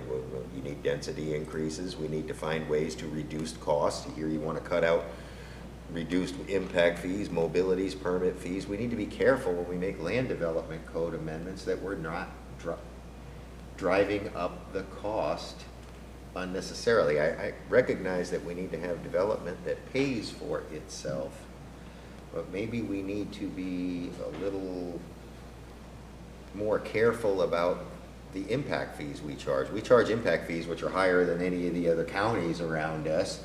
Well, doesn't that affect housing affordability? Yes, but you have to understand that we created targeted reductions. This is the point I was trying to make. We created waivers for mobility fees, school impact fees, most of our impact fees. The one exception would be water and sewer connection fees, where there may be some bond reasons why we can't do that. But all of the other impact fees, we created a fee waiver program as long as it's for affordable units. My point is we might want to reevaluate some of our impact fees and the uses of those impact fees because they're causing housing to be not affordable. we have impact fees which far exceed what our surrounding counties charge. But arguably, if you waive them, for an affordable unit. I'm not getting at for subsidized housing, I mean for all housing. That's why the housing is not affordable. It's not necessarily subsidized. So if somebody came in today, a for-profit builder, and was building townhomes, and they were willing to commit that that townhome would be sold to somebody making below a certain income, then they could get that waiver. I understand that. You're not understanding the point. Oh, I understand. I just disagree with you. Okay, so you're basically saying that we should lower impact fees for everybody because it'll just make all housing more affordable. That's basically what you're saying. Isn't that and I'm saying I don't know that you need an impact fee reduction for a $2 million home. Well, that may or may not be. How is that going to help affordability? It wouldn't be affordable. Even you take a $2 million home and you reduce it by $20,000, it's not affordable to anybody still, except for somebody who can afford a $2 million home. Well, let me just say this another way. Housing is not made affordable because I take taxes from you and give it to somebody else. Okay, that doesn't make housing affordable, that's socialism. All right, that's what that is. What I want to do is address the housing affordability problem. What costs money is streets and sidewalks and stormwaters and utilities. And I'm not saying we don't need these things, but maybe we need to look at the level at which we provide these things and or require these things because they cost a lot of money. We need to look at the Florida Building Code. I made the point this morning, we're requiring impact-resistant windows inland, way away from the coast, where I'm not going to get 150-mile-an-hour winds blowing 2x4s through my windows. That drives up the cost of housing. That I agree with you on. Okay. Because we don't have a waiver program for that. Even somebody who was willing to commit to sell the home at 120% or 80% of AMI, I have no program to waive the Florida Building Code so they can actually offer it at that price. And that's what I'm trying to speak to. And I think I'm probably more speaking to our commissioners. When you speak to our legislative delegation, we need help with the Florida Building Code. That is one of the things that is driving up the cost of housing for your citizens. So I'm not suggesting we should eliminate the building code. I'm suggesting we need to go and make a qualitative evaluation of the building code and decide what's really important and what's really necessary for safety. So I think you got the message to staff earlier. Gotcha. I think they would look at maybe doing some general policy about supporting initiatives that on affordable housing, on the changes to the Florida Building Code that would assist with affordable housing affordability. Housing Something to that effect. affordability, yeah. Anyway, so I was just trying to deal with the technical point as to the waivers that we have in place today are not what you have in 1.2.7. So you need to have them actually be there. 1.4.13, I'm almost done, I promise. So I think I understand what you're trying to do with this policy. You're basically saying that you want us to concentrate capital improvements in sort of what I would call lower income neighborhoods, neighborhoods that may be lacking infrastructure or lacking public services. Mm-hmm. I support that, although Mr. Moody may not based on the statement he just made. But I'm not sure that just saying that it's to meet the level of service standards is really the way you should approach it, because a lot of these, take an area like a Holiday, I'm not sure it has a level of service issue.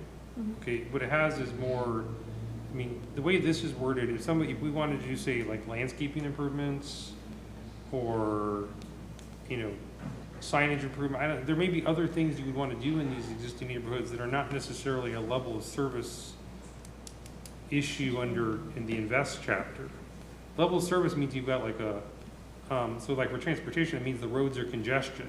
Mm-hmm. Well, they may not have a congestion issue in Holiday. Okay, and so this makes it sound like we're only going to do it if they've got a level of service deficiency, I think it should be rephrased to say something like, for concentrated capital improvements that improve quality of life, or that, you know, I don't know where the word. So not phrase- necessarily refer Don't, you back know, I don't think you should be tying it to the LOS. Okay. a level of service deficiency, because not all infrastructure in an older neighborhood is a level of service problem. It might be a level I of want service you to, problem. I'm gonna ask you to hold that thought for when we talk about the next chapter, because I'm gonna have some questions and comments about level of service. And they may be getting at that differently with Yeah, regard to I'm happy to have parks that and conversation, but I roads. just want to focus on this particular issue. So I don't, my point is that if the goal, if the objective or policy is to provide infrastructure improvements in underserved areas, it shouldn't be limited to level of service. Okay. Okay, then, I think my And final. then, question, Yeah. what do you mean by concentrated capital improvements? Well, I think, I support it being generally vague. I mean, if, for example, let's just say you had an area of the county that it didn't have enough trees in it. We talked about the tree mitigation fund that's got this huge balance. The quality of life. I think that trees could be considered a capital improvement that we might. Well, I'm not arguing that they can't, I just asked what they meant by concentrated Well- capital improvements. The original intent was to tie it to capital improvements in the capital improvements element, which is now called Pasco Invest. I'm suggesting it should not be tied to that. I'm saying it should be a more general comment, a more general statement that that we want to improve the infrastructure of these areas, not necessarily only infrastructure that's in the capital improvements element. So is the concern with the word concentrated? No, actually, my concern is we all pay taxes. So the way I'm interpreting this chapter is I should pay taxes, and then you're gonna take my tax money and go concentrate the money I pay in somebody else's neighborhood who you feel is not as fortunate as somebody else. We all pay taxes. Why don't all the people get the benefit of the fees they pay to the government for service? We're just gonna give it to these people. Well, I'm assuming that when they created this policy, it was because these may have been people that have been paying taxes for many years that were neglected for 20, 30 years, and because we focused all of our infrastructure improvements in Wesley Chapel or Trinity, or that we've done so much to focus on growth-related infrastructure that we so much neglected infrastructure for the older neighborhoods. That's how I interpreted this. So they could argue they've been paying taxes for 50 years and not gotten anything from it. Yeah, and I think there's cases just like that.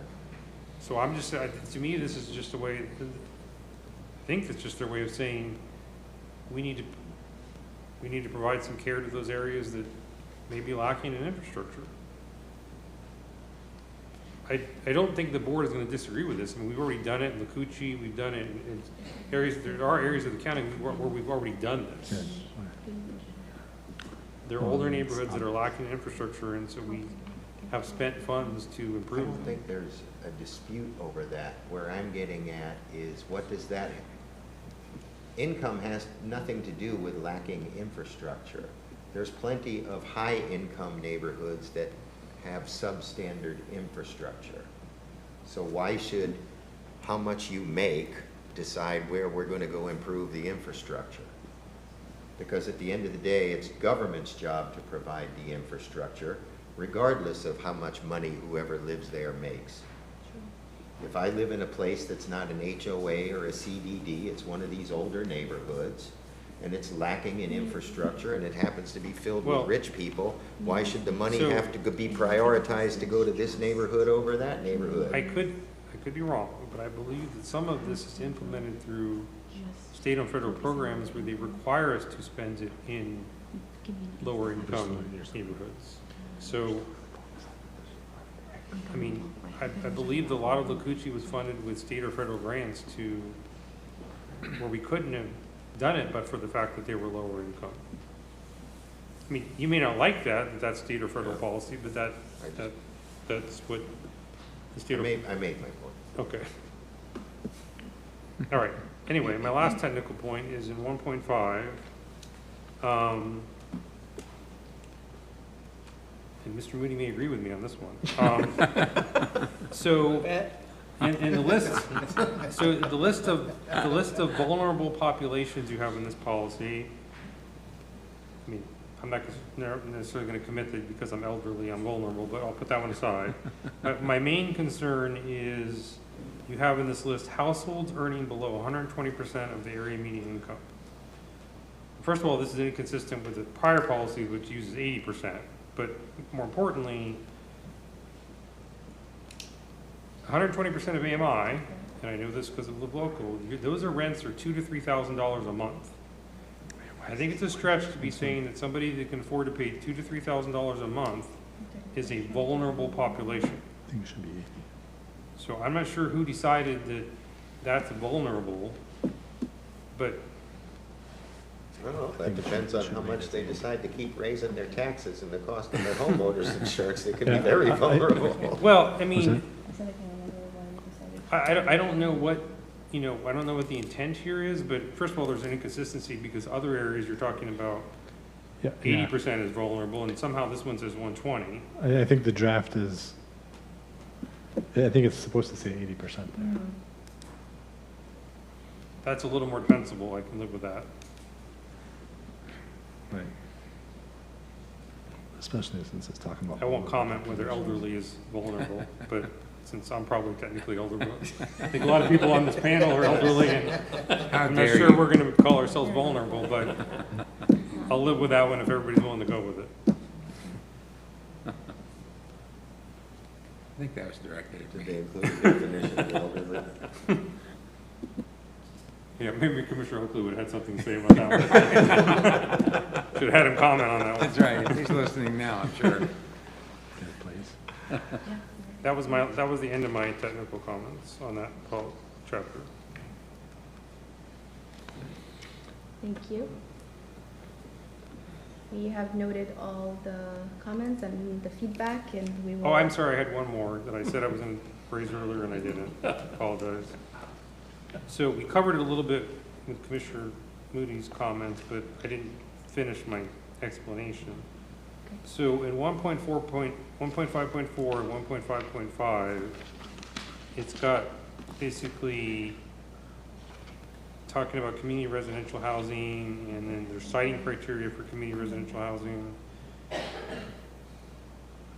I think somewhere there needs to be a qualifier in here that we don't apply this to the extent we're preempted, because there's certain classes of community residential homes which the state has basically said shall be deemed to be the equivalent of a single family home. And I think it's like 6 or, and Planning Commission had a case a few years ago where we had this exact fight. You all probably remember it. But there's not much we can do in terms of the citing of those types of community residential homes, and so I don't want this policy to be interpreted that we are allowed to apply these criteria if we're in the situations where we're preempted. Okay. So we can add a clarification or a qualifier there. Yeah.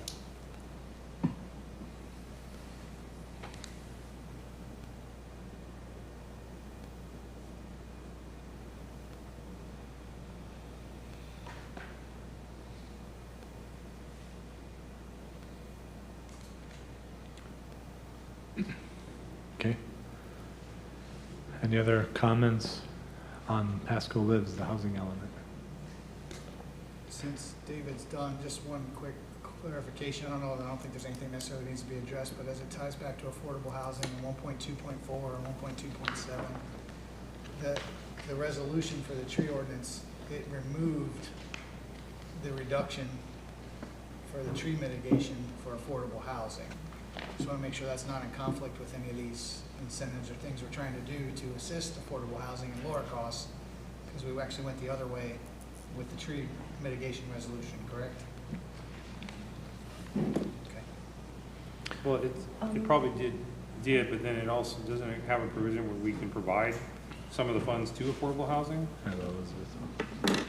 As far Well, as this says these incentives may include but are not limited to. But what the resolution did, it actually, instead of saying that, hey, affordable housing providers can cut down trees and then get free trees, was kind of a disincentive to save trees in the first place. So we closed that loophole, and they have to follow the rules, and they could still get money to replant trees that they have to plant. Okay. So they get money They as a got a recipient. pass They get and money as a money. recipient. They can get it as a recipient, but they have to, but they still are now encouraged or required to save trees, not just get a pass and cut them down, they get free ones.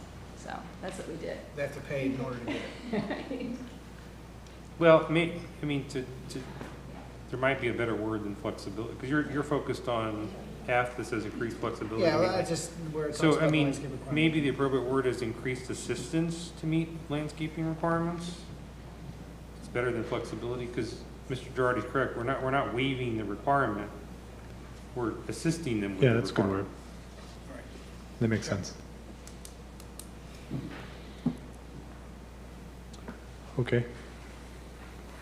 Anything else for now? I take that as a no. We finished one element. There we All go. right. There we go. 10 more to go. Wow. Drum roll. That Okay. was one of the easy ones. So,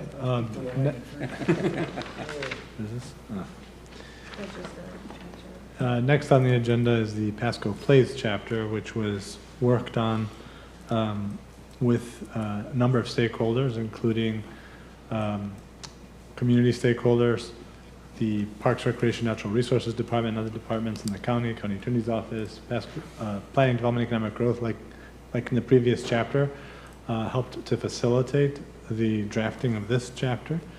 You should have gotten, as part of your materials, the draft chapter, the red line, the policy change tables that trace the edits from the current comprehensive plan to the proposal in Pasco Plays, and of course the data and analysis. Hyatt and I are still here through this presentation. Hyatt will walk us through it. Again, just like before, we're not going to go line by line, but we are open to individual policy discussions just like we had. Additionally, we also have members of the Parks, Recreation, Natural Resources Department to help the conversation as well. So with that, I'll hand it over to Hyatt. Thank you. Hyatt Mazzilli, Planning, Development, Economic Growth. So now we are on Pasco Place chapter. So Pasco Place chapter is the recreation and open space element. Just like Pasco Lives, Pasco Place is also a mandatory element under the chapter, or under Chapter 163 Florida statutes. The purpose of this chapter is to plan, develop, and manage a county-wide system of parks, recreational facilities, and open space to meet the needs of our growing population, ensure that the county continues to provide quality amenities and facilities that enhance, of course, the quality of life of our residents. The chapter also ensures that we preserve the county's natural beauty. Key updates to this chapter include the reorganization and formatting of the GOPs. We want to ensure that we're improving readability and clarity. We removed policies that were duplicative and simplified the language throughout the document to ensure that it's more accessible. This chapter contains one goal, 10 objectives, 2 of which are new, 53 policies, including 25 new ones. This slide shows the 26 proposed new policies. So building on the major update that I just covered, these new proposed policies in the Pasco Place chapter include policies that address LOS, or level of service requirements, and efficiencies in both neighborhood parks and parks in urban areas. That's 1.1.4, 0.7, 0.8, 0.9. We have also added strong focus on greenways, trails, blueways, connectivity with capital improvements planning, design standards, and user policy guidance. And that's in 1.2.1. It's actually scattered throughout the document. So you got 1.2.1, 1.2.11, 1.2.10, 1.2.8. We also have added a new objective, 1.8, that focuses or addresses policies, with policies that address expanding recreational programming and recreational tourism. One important policy that I wanted to highlight is 1.2.3. This policy addresses the Greenway corridor opportunity zones that can serve as the foundation for future trail and ecological connections.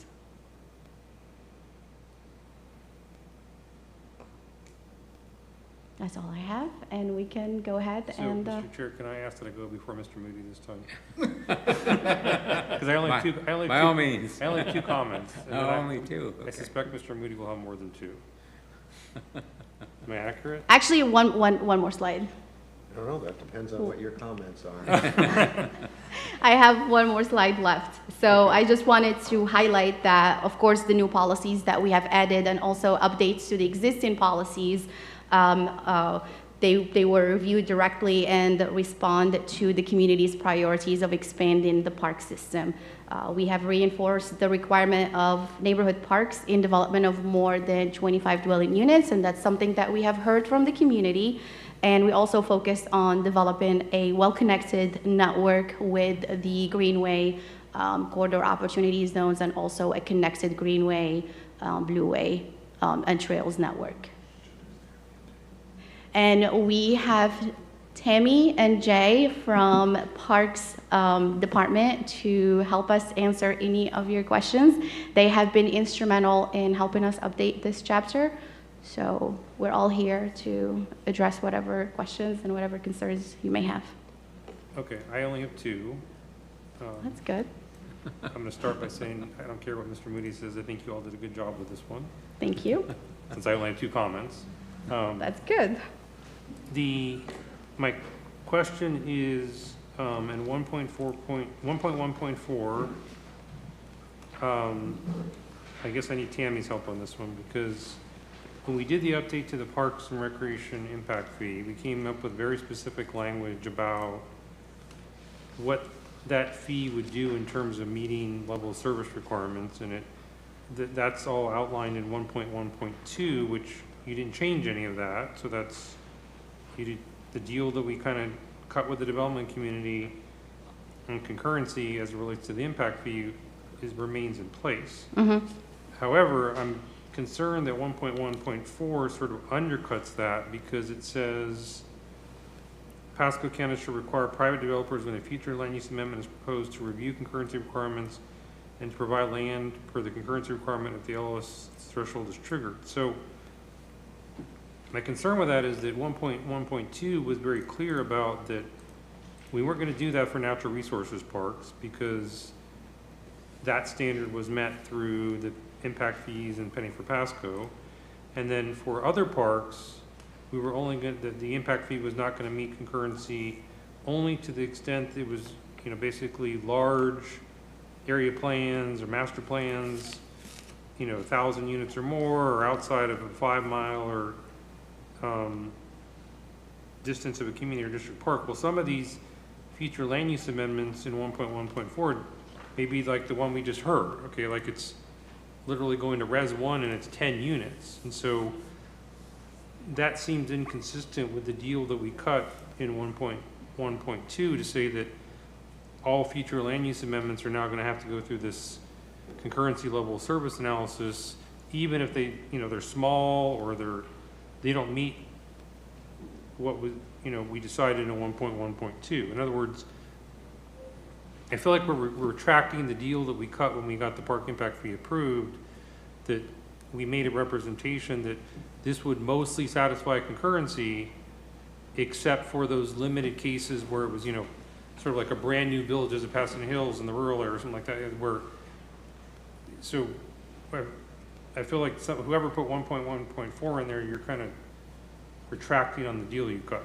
So help Thank me you, out. David. Now you don't have to hear me because you just expressed the same ones I had highlighted here Well, too. good, we're on the same page with this one. Look out. Wait a minute.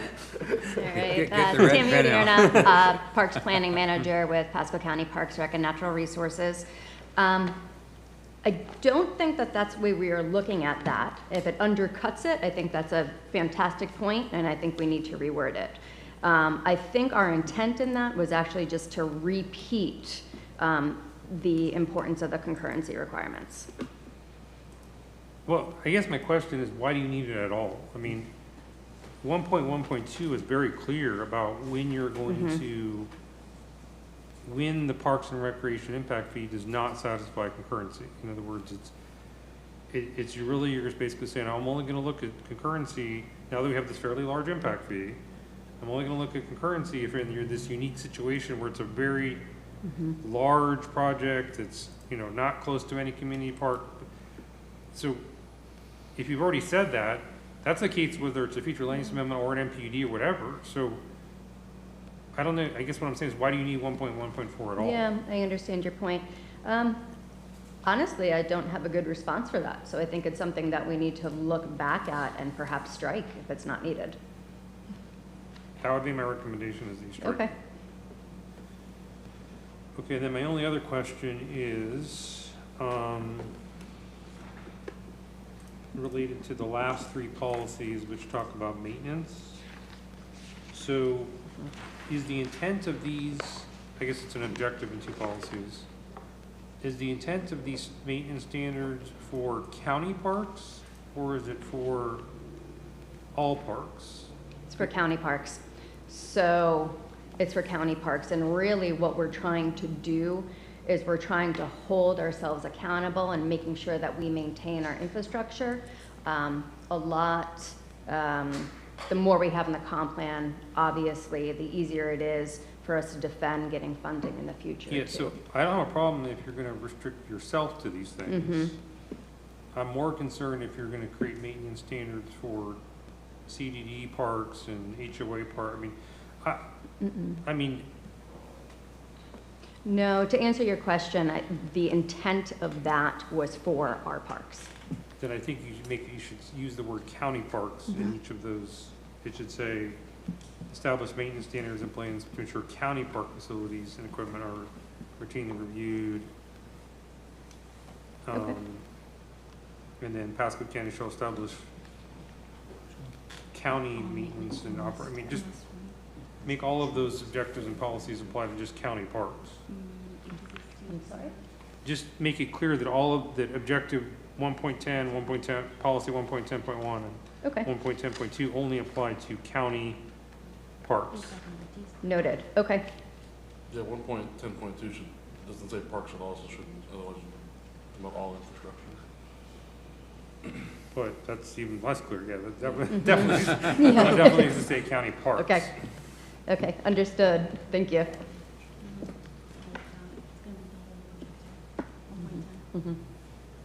Okay, thank you. That was all I had.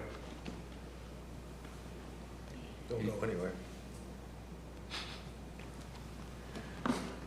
Residents, except those in the northeast Pasco rural area, the NERA, should have access to parks within their neighborhood and be able to walk or bike to a park within 1 mile of their home.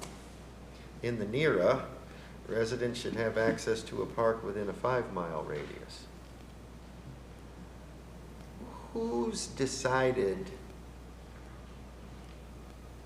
what the frequency of a neighborhood park should be that 1 mile, walk or bike within 1 mile of their home? And that may be reasonable in places, and I'm thinking about my own neighborhood where we all live out on property bigger than an acre. And my bigger problem is the way we want to fund these 1 mile parks is through MSBU's.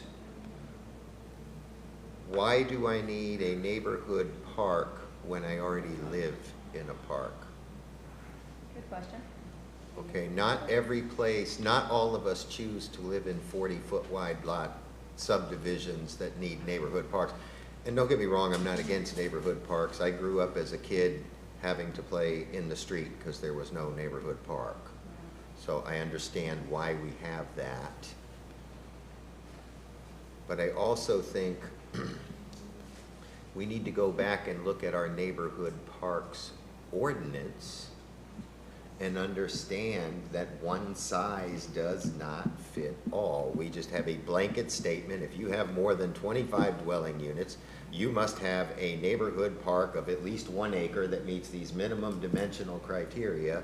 And then we have to come in every time the land use attorneys come in here, we have to give them 29 alternative standards from Sunday to change it because that section of the code is one size fits all and does not work. I'd like to see a policy where we will go and amend that will require neighborhood parks as needed for those neighborhoods. There are other neighborhoods, I'm thinking of one of the commissioner's neighborhoods, the same thing. That commissioner basically lives in a park. Why? In fact, they live in a park next to a park named after themselves. Why would they need a neighborhood park? This doesn't make sense. That level of service standard seems a bit excessive. I don't think anybody expects that everybody in the county is going to be served by a neighborhood park and then have an MSBU assessed against their residents to pay for a park. My bigger concern is that this is setting what I believe to be an unreasonable standard. And this is a policy statement, right? I'm going to use these MSTUs and MSBUs to make sure that my residents have access to a park they can bike or walk to within 1 mile of their home. I'm not afraid of the 5 commissioners I got. I'm not worried about them passing an MSBU and forcing a park down my throat. I'm worried about the 110 commissions from now that might do that. So, Right. Can I ask a question, just to follow up on Mr. Moody's question? If you're talking about making amendments to the neighborhood parks ordinance anyway, why not address this distance requirement for northeast rural, and why not put that in the land development code so that part of the problem with being that detailed, you just said it should be general, okay? So I'm gonna use your own words against you. Yeah. This is very detailed, and the problem with that level of detail in the comp plan is that if you want to deviate from it, we don't have a variance or variation or alternative standard process for the comp plan. So it seems to me that it would be better to regulate distance, walking distance to neighborhood parks through the land development code than the comp plan. And I would add, and just to address Mr. Moody's other concern, maybe you add a statement to 1.1.6, which right now just says you're going to continue to implement. Maybe you add something that says that Pasco County shall consider amendments to these land development regulations to address, unique development forms or areas of the county or something to that effect, so that, because it sounds like you're going to do that anyway. Right. So you might as well put that in the comp plan that you're considering amendments to kind of tailor the neighborhood park requirements to unique circumstances. Okay. And just to clarify where we got the 1 mile too, I feel like I need to address that. So that is the national park standards. And so what we're trying to do is get our park system in line with what the national standards are. So a lot of the language, not just that you see. Set by who? I'm sorry? The national standard set by who? So there is it is called the Natural Recreation and Park Association. And so it's NERPA. I don't know if you've ever heard of it, but so they also have an accreditation portion. Government has a bad habit of doing this. We go out and we create a association to fit we self-anoint ourselves as the expert and decide what the standard should be for everybody.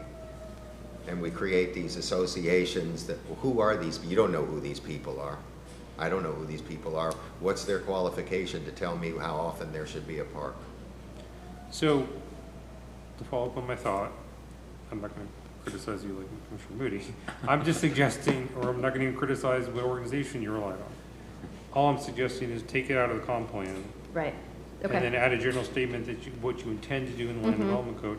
And you could even say, including areas like the Northeast Pasco rural area, that you would address that in your amendments, so that there's an intent to address Northeast, the standards for the Northeast Pasco rural area when you do these amendments. Okay, I think we can do that. I'll try to phrase this one in the form of a question. I'm sorry, while we're out, while we're in 1.5. So you said in coordination with the school board, et cetera. Is that where we have agreements to use our facilities? Is that what you're speaking to there? Yeah, exactly. Okay. Or, joint use, or, where we have agreements. Yes. All right. And just so, because public land, taxpayer money, so it makes sense to use other land, absolutely. right? Yeah. 1.1.8. Have we come up with a definition for green spaces? And I know that's going to come up as we talk about the conserves and adapts sections of the code or comp plan later on another day. There's a lot of debate about this. Policy in general, I don't have an issue with. What I'm trying to understand, we're specifically talking about the West Market area, which needs redevelopment. It says redevelopment projects should include provisions for newer expanded neighborhood parks, green spaces, and recreational facilities to meet the needs of current and future residents. It's great, it's noble. I'm trying to figure out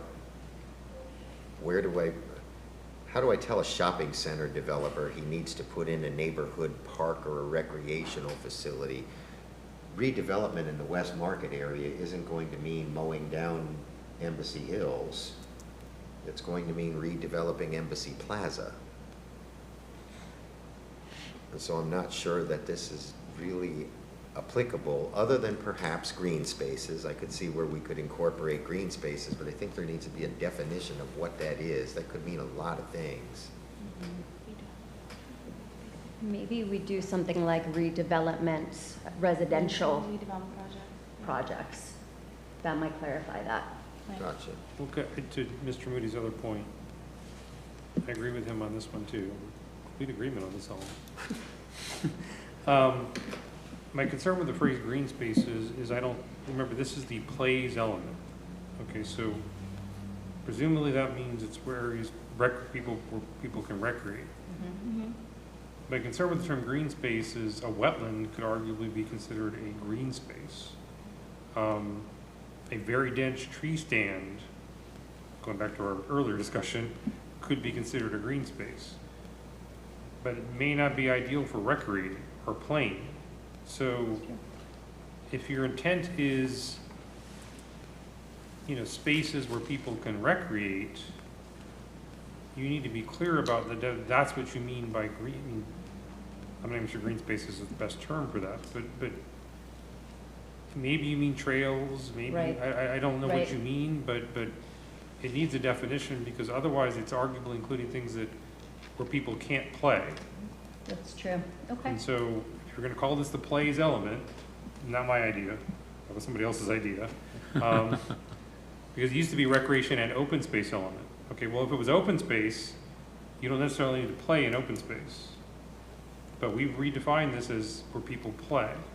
So now that we've done that, I think this policy needs to be limited to spaces where people can recreate and play. Which green spaces is arguably more than that. So, David, this will go to 1.5 and 1.5.1, and I'm not sure that this is the appropriate section of the comp plan for this to be in. Objective plays 1.5, common open space. It says protect open space lands from incompatible land uses and maintain the function and value of such lands as resources for passive recreation opportunities. And then the following policy: Pasco County shall continue to define and preserve as open space areas those areas designated as conservation lands on the future land use map, jurisdictional wetlands and associated upland buffers, ecological corridors, environmental lands acquisition, program lands, significant habitats of threatened and endangered species, and land management areas for species of special concern. Where appropriate, Pasco County utilize such areas for passive recreation. Does this belong here? It's a good point. I mean, because again, this is now the plays element. Now, I do think that passive recreation is still a form of play. I mean, so I don't think that where this policy may be getting a little over the edge is it's got things like jurisdictional wetlands in it. Well, I'm not sure how much passive recreation occurs in a wetland. I mean, you tell me if you think that's from. Well, what does that mean? What's passive recreation? Well, I view passive recreation as it's mountain biking or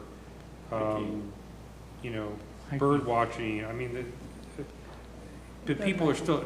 But the difference, the reason I call it jurisdictional wetlands is I'm not even sure people are walking into wetlands to do these things. Like an upland habitat or an ecological corridor, people can walk through them and or bike through them or fish. Or I mean, that's still a form of recreation. Maybe you can fish in a wetland. I don't know. Maybe it's a.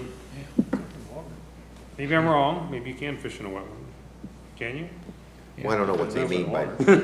Yeah, you can. I'm not sure what they mean by passive recreation. To me, riding your bike is active recreation. Okay, I think it's, you tell me if I'm wrong, it's recreation that doesn't necessarily disturb the natural environment. It's enjoying the natural environment. So fishing, It's mountain less biking. intensive, hiking, fishing, as you said, just less land intensive. So no ballparks. You wouldn't put a field in something you would call passive. So I do think this list should only include areas where open spaces where people can passively recreate. If wetlands, you can fish in a wetland, I guess I'm okay leaving it in. Right. I think about The fishing. bigger one that I had a problem was with probably the first statement. It says protect dedicated open space lands from incompatible land uses and maintain the function and value of such lands as resources for passive recreation. The issue of passive recreation belongs in this element. I'm not sure about compatibility, what necessarily constitutes an incompatible land use, and that's something that's probably better done in the future land use element and or conservation element. Right. Seems like we're just trying to mix and match different objectives. Okay, where are you seeing So- the incompatible land use part? Maybe I'm missing it. Maybe this is where they have the, No. oh, it's right there. here, it's on the screen. 1.5? Objective plays. Oh, you're in 1.5. 1.5. I was looking at 1.5. 1.5.1. Okay. Right. Protect dedicated open space from incompatible land uses.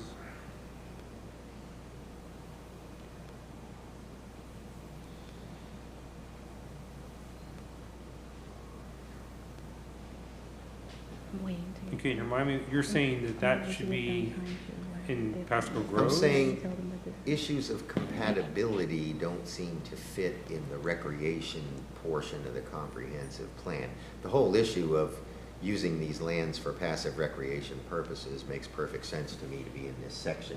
I'm just not sure we should be addressing what becomes incompatible in this particular section. And we haven't defined I here mean, what's incompatible. I don't know, I mean, I get your point. It's arguably could be in this chapter though, because you're saying you want to protect your open space areas for passive recreation. If you had some incompatible land use that was,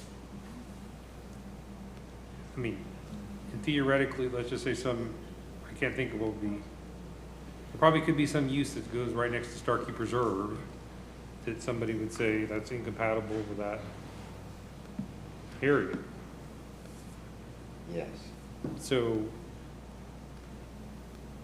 are you suggesting that that I'm just statement should suggesting be in Pasco Groves? may be better in the future land use rather than the recreational aspect. Yes, I So don't is there a think it- similar, okay, let me ask you a question, I'll ask, is there a similar policy in Groves? There is, yes. And just to remind planning commissioners that this is the the recreation and open space element per the requirement in the Florida statutes. So we are required to have these policies about preservation of open spaces. I don't think he's disputing that. His question is, because 1.5.1 does that. Right. The question is in 1.5, About the incompatible land uses. he's asking whether that should be regulated through Pasco Groves as opposed to Pasco Place. Maybe let me phrase it another way.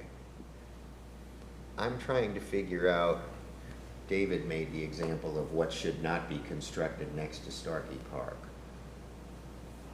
That type of issue, I think, goes in the grows the future land issues of neighborhood, And that's why I asked neighboring if- property yeah. compatibility belongs in that section. That's why I asked if there's the same When we're policy. talking about an incompatible land use, like I'm not going to come in and put a concrete batch plant on top of my dedicated open space land, well, because I'm preserving it for passive recreation, well, then that makes sense in this element.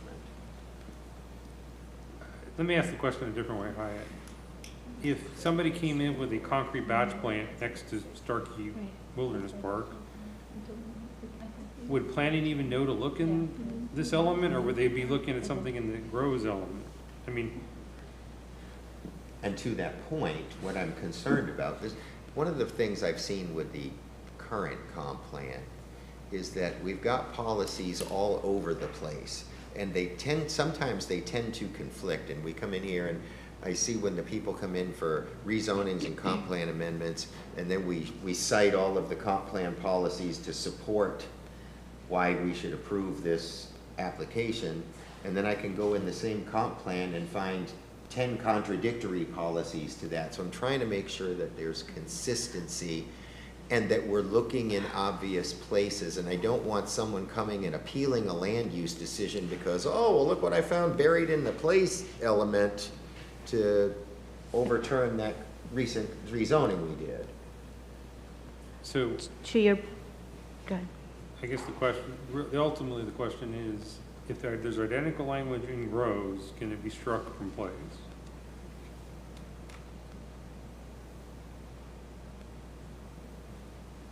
We can, You can always yes. say I we will can have look- to double check, yes. I'll have to double check Groves if, I believe we do, but I can't remember from top of my head right now, but I will definitely double check and then. Well, it's a simple solution. If there isn't, you could just take this policy and move it over to Groves. Right, and then I think though, because the word open space appears in the one line in the statute that's supposed to be in this element, it's Right. actually mentioned twice. Right. In the one sentence, 4 lines long. The reference is an open space. So what we could do, we've done this elsewhere, is we actually say this is handled more. As mentioned or as referenced in whatever chapter. We'll take you over to the other chapter, but we Right. have to, like, once again, checking the box for the agency. Right. That yes. Sure. Our open space element recognizes open space, but we handle it over in Groves. So that would be Right. my suggestion. Right. And then back to the definitions, like we asked if there was a definition of open space in objective plays 1.6. Now we use a different term that I haven't seen a definition for. That's natural areas. Natural. What differentiates an open space from a natural area or a conservation area? I hadn't seen that term before. Where are you at now? I'm sorry. I'm in plays 1.6.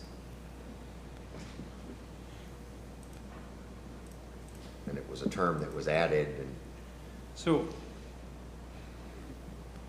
I read that as we have public lands all over the place, including our ecological corridors, and this is just saying that we will, because these natural areas not all of them may be suitable for recreation. I just didn't understand whether we were trying to define a new term, that's all. I think they intentionally used a term that is more broad than open space and recreation, because not all natural areas are appropriate for recreation and open space. Well, we seem to have traded conservation area for natural area.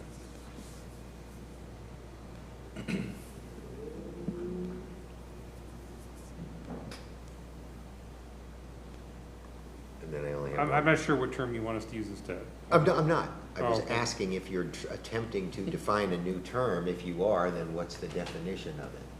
I don't have a problem if we define a natural area, if that's something we want to do.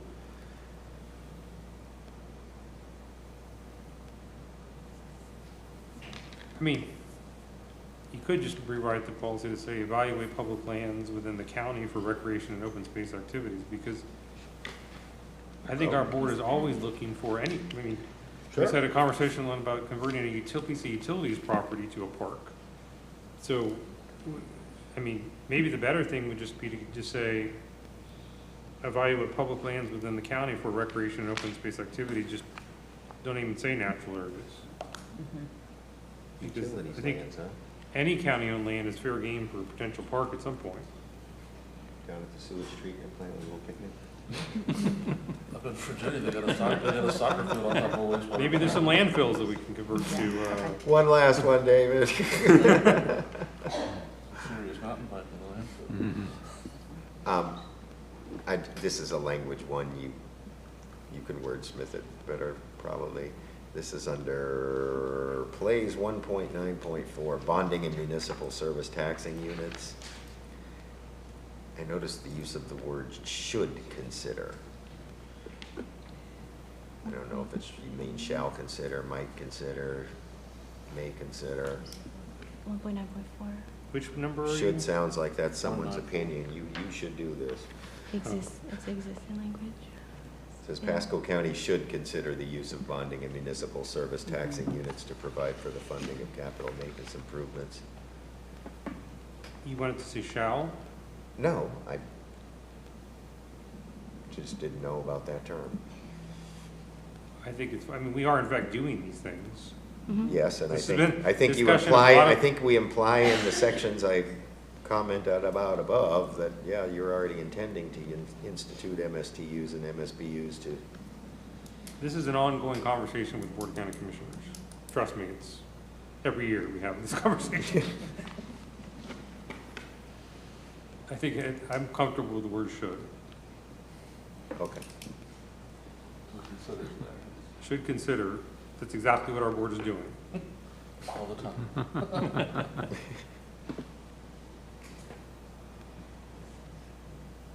And then I did get a kick out of this. In the potential new definitions, we don't have a definition, we have an issue of green spaces, but not open space. But then in neighborhood parks, we are creating a definition which is inconsistent with our own land development code. The minimum size neighborhood park in our land development code is an acre. This one says at least a half an acre. Where are you at? At the very bottom of the, on potential new definitions. Oh.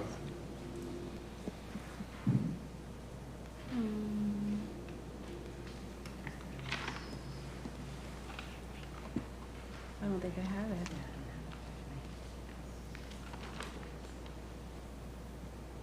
Oh, right, right. So neighborhood parks. You said this is, yeah, go ahead. My name is Jayan. I'm the senior planner at Parks and Rec and Natural Resources. So this speaks to size. So it's consistent with the land development code, which says the minimum size of a park, neighborhood park, should be half an acre.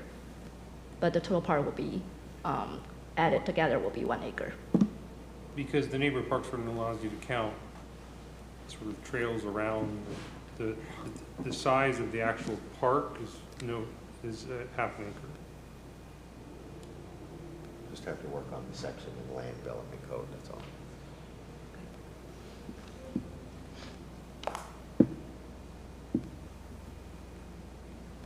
It's not a debate, it's just comment. Noted. That's all. That's what you normally. I didn't want to keep you here all afternoon. So when the county gives you, that's what you guys do when the county gives you noted. It's a favorite comment response.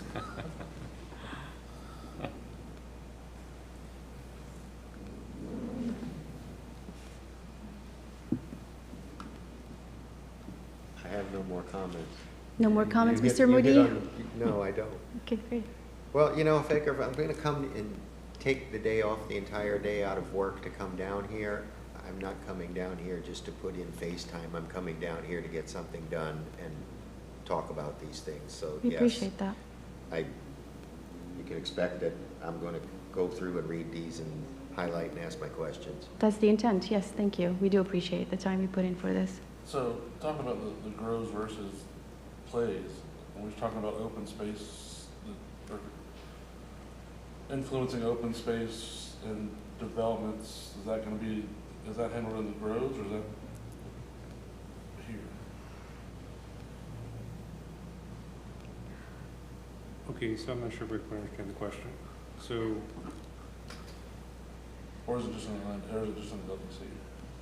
Or we're talking about open space requirements within, okay, so there's a neighborhood park requirement in the LDC. right? That is where that was the conversation we had earlier, that the detailed regulations related to that should be in the LDC. Right. The comp plan is setting, I mean, all it says as it relates to that is that we will implement a neighborhood parks regulate, but the details of that are in the code. Okay, that goes into it. I don't, and that was kind of Commissioner Moody's point and my point, that those details really belong in the, like how far of a walking distance and how many acres and things like that should belong in the code as opposed to the comp. So, to the point, neighborhood parks provide close to home recreation opportunities, period. Really.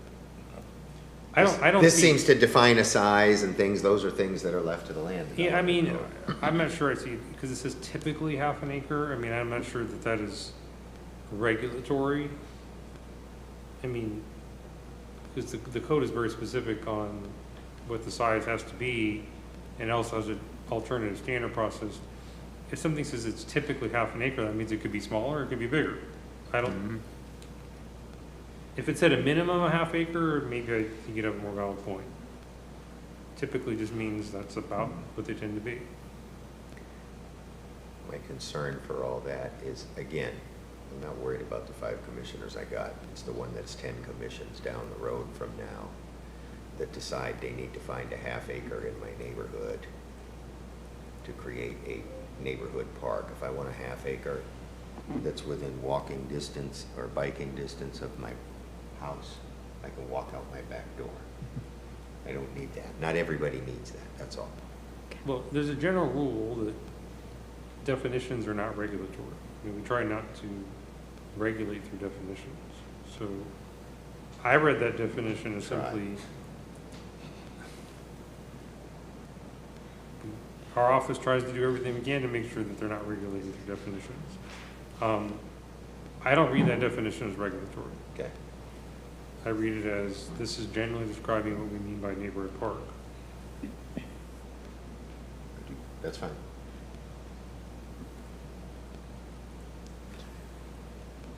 Okay. Okay, so I do have one more question, because now that Mr. Wood raised it for, sorry, I know I thought we were You're done. gonna blame it on me. Now that he raised it for plays, I have a question going back to Liz. He made a good point about compatibility is really a grows issue. So those, in the Liz, remember that policy I talked about that talks about the siting of community residential homes? You may want to evaluate whether that really belongs in lives. Maybe it belongs in rows. Okay. Because I'm not sure that if we got a zoning application in for a community residential home, that what I've seen tend to happen is the planners tend to look at the future land use element for grows. They don't really look at something at a siting criteria that would be in lives. So you might want to consider taking those siting criteria for community residential homes and moving them over to grows. Okay, I will just have to double check the statutes to see if there are no requirements for having any citing criteria in lives, and then I will make sure to. Yeah, assuming it's not statutory required Yes. to be in lives, I'm just gonna be straightforward with you. I've seen a number of conditional use applications come in for these facilities. Mhm. I do not once ever remember planning citing to those policies. Okay. And I think it's because it's in the housing element, not in The future land grows, use. And so right. they may not even realize it's there. Okay, okay, good point. Now, if you tell me that the zoning people and planning people are gonna start reading the entire comp plan for every zoning application that comes in, I may have a different opinion, but that's not what I see occurring. Okay. Noted, thank you.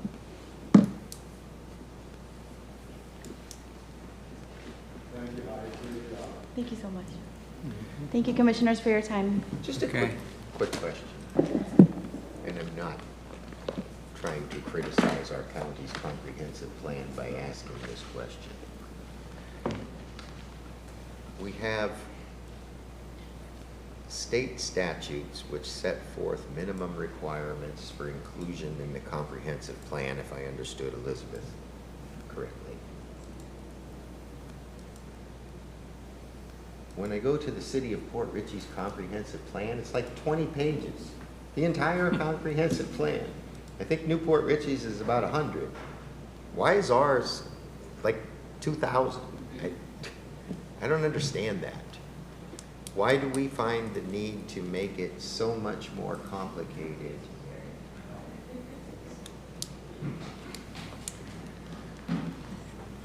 I think one of the issues in the current comprehensive plan is that you have a lot of duplication.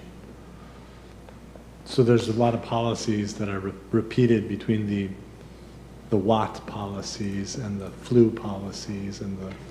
And that's what I was facility. getting at Yeah. before in, you know, and I think David just said the same thing. You're not gonna go think to look in this section for this or that. I would like to see this, a document. I get all kinds of calls from people asking development and growth questions, and they're shocked when I point them to the documents, and they're like, I'm supposed to read all this to understand what I can do to build on my property? Yeah. Yeah, I mean, one of the efforts that were, as I mentioned a couple months ago, one of the efforts of this comprehensive plan update is to streamline it, reduce duplication throughout the document, concentrate the policies specifically to chapters, like David's comment was a good catch to, hey, maybe we should move this one over into grows from lives. I mean, that's the kind of stuff that we've been trying to catch and move around and streamline the comprehensive plan a little bit so that people look at the one part of the document that they really need to reference and they get all their information from there. Yes, I would hope that that's what we would end up with as a final product. Hey, Mr. Moody, I was thinking about maybe having an FAQ for people and just kind of a guideline to where they can find things if you want to build a home or a business or this and that. That's a great idea. It gives people direction because they're lay people and they should have access and understand the material. Yeah. Very good idea. All right, thank you.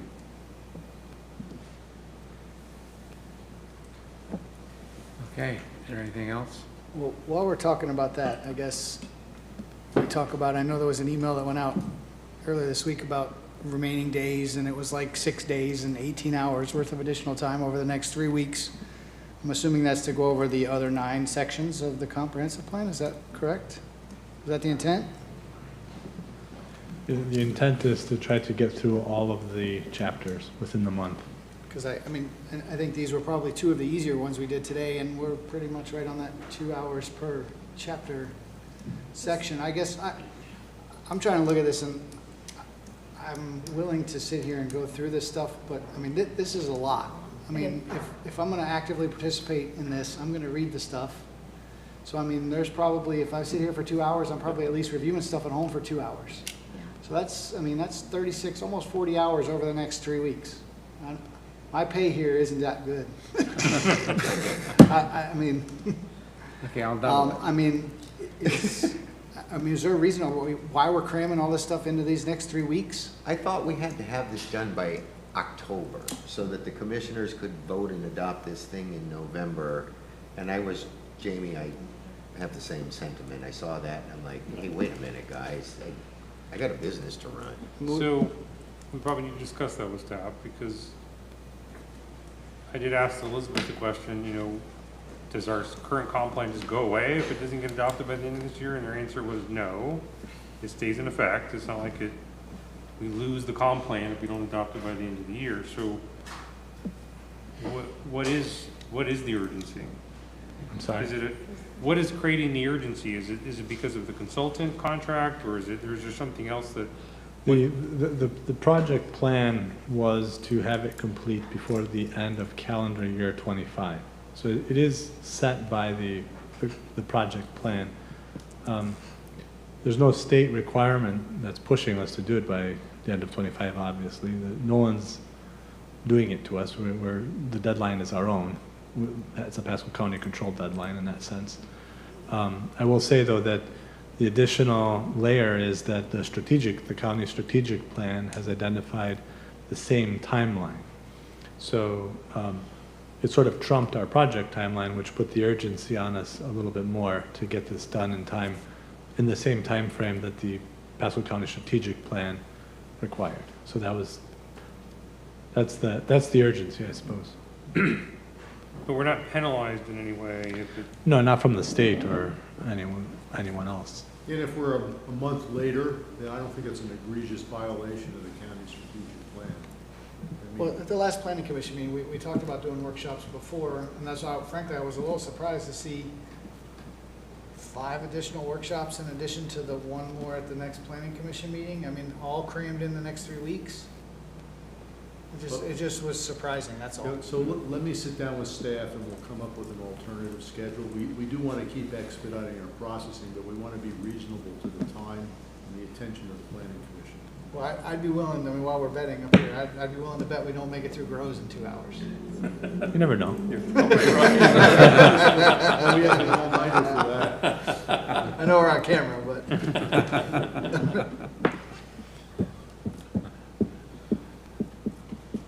I don't see the red light on it. Okay, Well, I mean, may I work with staff's staff defense, coming up? today. Yeah, that's fine. These are the first 2, so now they have a better indication of what it's gonna take to get Sure. through an easy chapter. So now they want to double the number of workshops between So now they could probably plan accordingly and provide hopefully more time for the future chapters based on their level of complexity. Yeah. We'll work with David and, put together a schedule and share that. I mean, I'll be with you honest, it's sooner a rather than burden on later. our office too, because Elizabeth and Morgan are having to review this stuff too before, quickly before these workshops, and so we're feeling that same pressure. Yeah. Now, we're paid. Sure. so it's a little And different. since we're But talking yes, about, yeah, but it is an additional burden on us too. and since we're talking about burdens, it is an additional burden on us because we're chasing cats around the county trying to get all the different departments to give us all their inputs in time. So it's Yeah. quite a bit of work on Sure. the team here.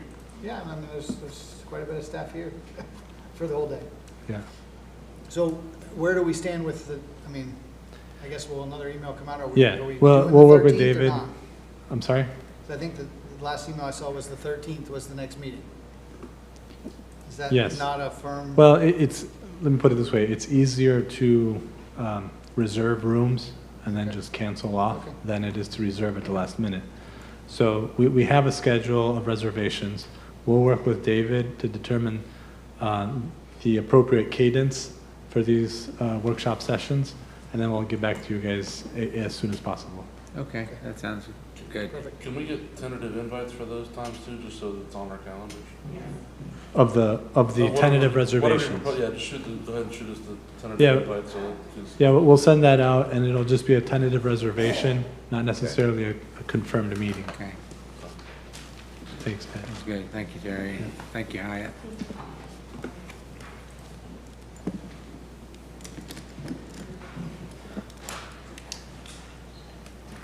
Okay. Is there anything else? Okay, since it's a workshop, there's no reason to make a motion. Good job. Good job. David, I'm glad we could agree on some things.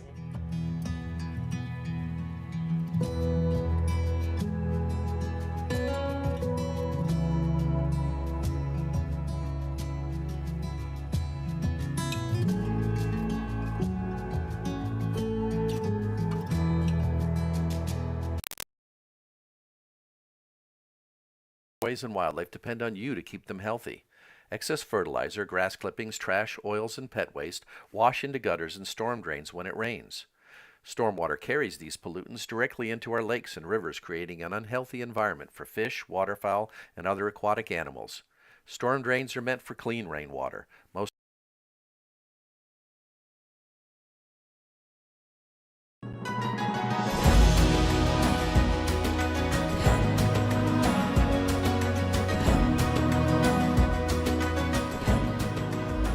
Homelessness has many definitions, and because our funding comes from the Department of Housing and Urban Development, otherwise known as HUD, we go by their definition. It starts with people who are literally homeless. That can include people who are living in emergency shelters or transitional housing and hotels or motels, people living in cars, living in encampments or the woods, people in the streets, people in abandoned buildings. We also consider people who are fleeing from domestic violence or human trafficking, and people who are at imminent risk of losing their housing. There's so many factors that causes homelessness, and that's why it's such a complex issue to solve. A lack of affordable housing, low-paying jobs, financial hardships, substance abuse, mental health and mental illness. So at Community Development, we offer a number of initiatives that span the spectrum of homeless services for our community. Funding outreach services, fund an agency to provide homeless prevention services, renovation money for our family shelter. We also helped an agency buy a new facility for a women's shelter. So we've gone from outreach to homeless prevention to emergency services. But really the key to ending homelessness is to house people. So we also provide financial assistance to help people get rapidly rehoused, or let's not forget our award-winning project, Rosalie Rendu Apartments, where we helped an agency purchase multifamily apartments, renovate them, and create 12 permanent supportive housing beds. So we think it's important to help our homeless neighbors get into our system of care. And the best way to do that is for them to call numbers where they can be served by the organizations that are helping our homeless. The best way to get this information and this card would be to visit mypasco.net and contact our office, and we'd be happy to assist you.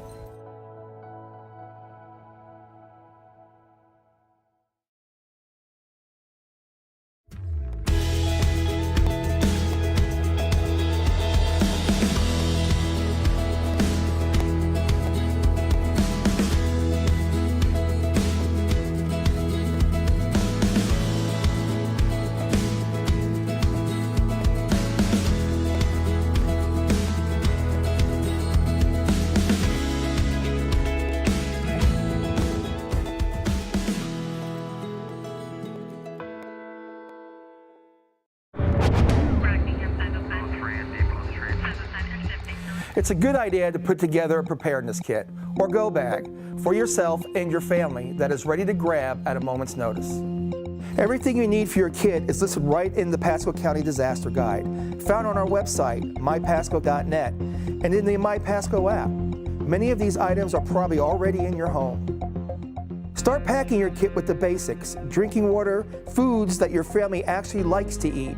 If your family doesn't eat a certain food, they most likely won't want to eat it during a disaster. As for the canned foods you do like, make sure you include a manual can opener.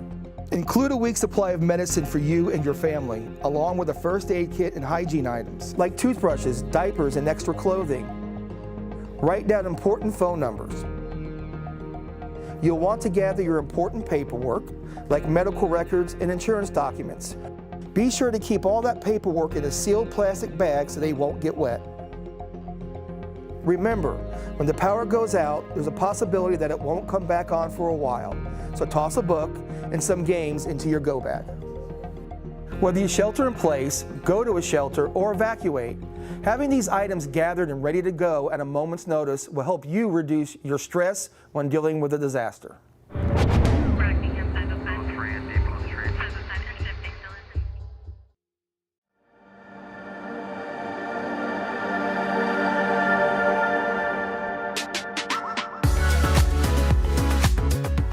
Pasco County's Solid Waste Department is always looking for ways to help the environment and keep things out of our landfill. Hi, I'm Shannon Kennedy with Pasco County Solid Waste Department. One of the projects we're very proud of here in Pasco is how we handle our biosolids.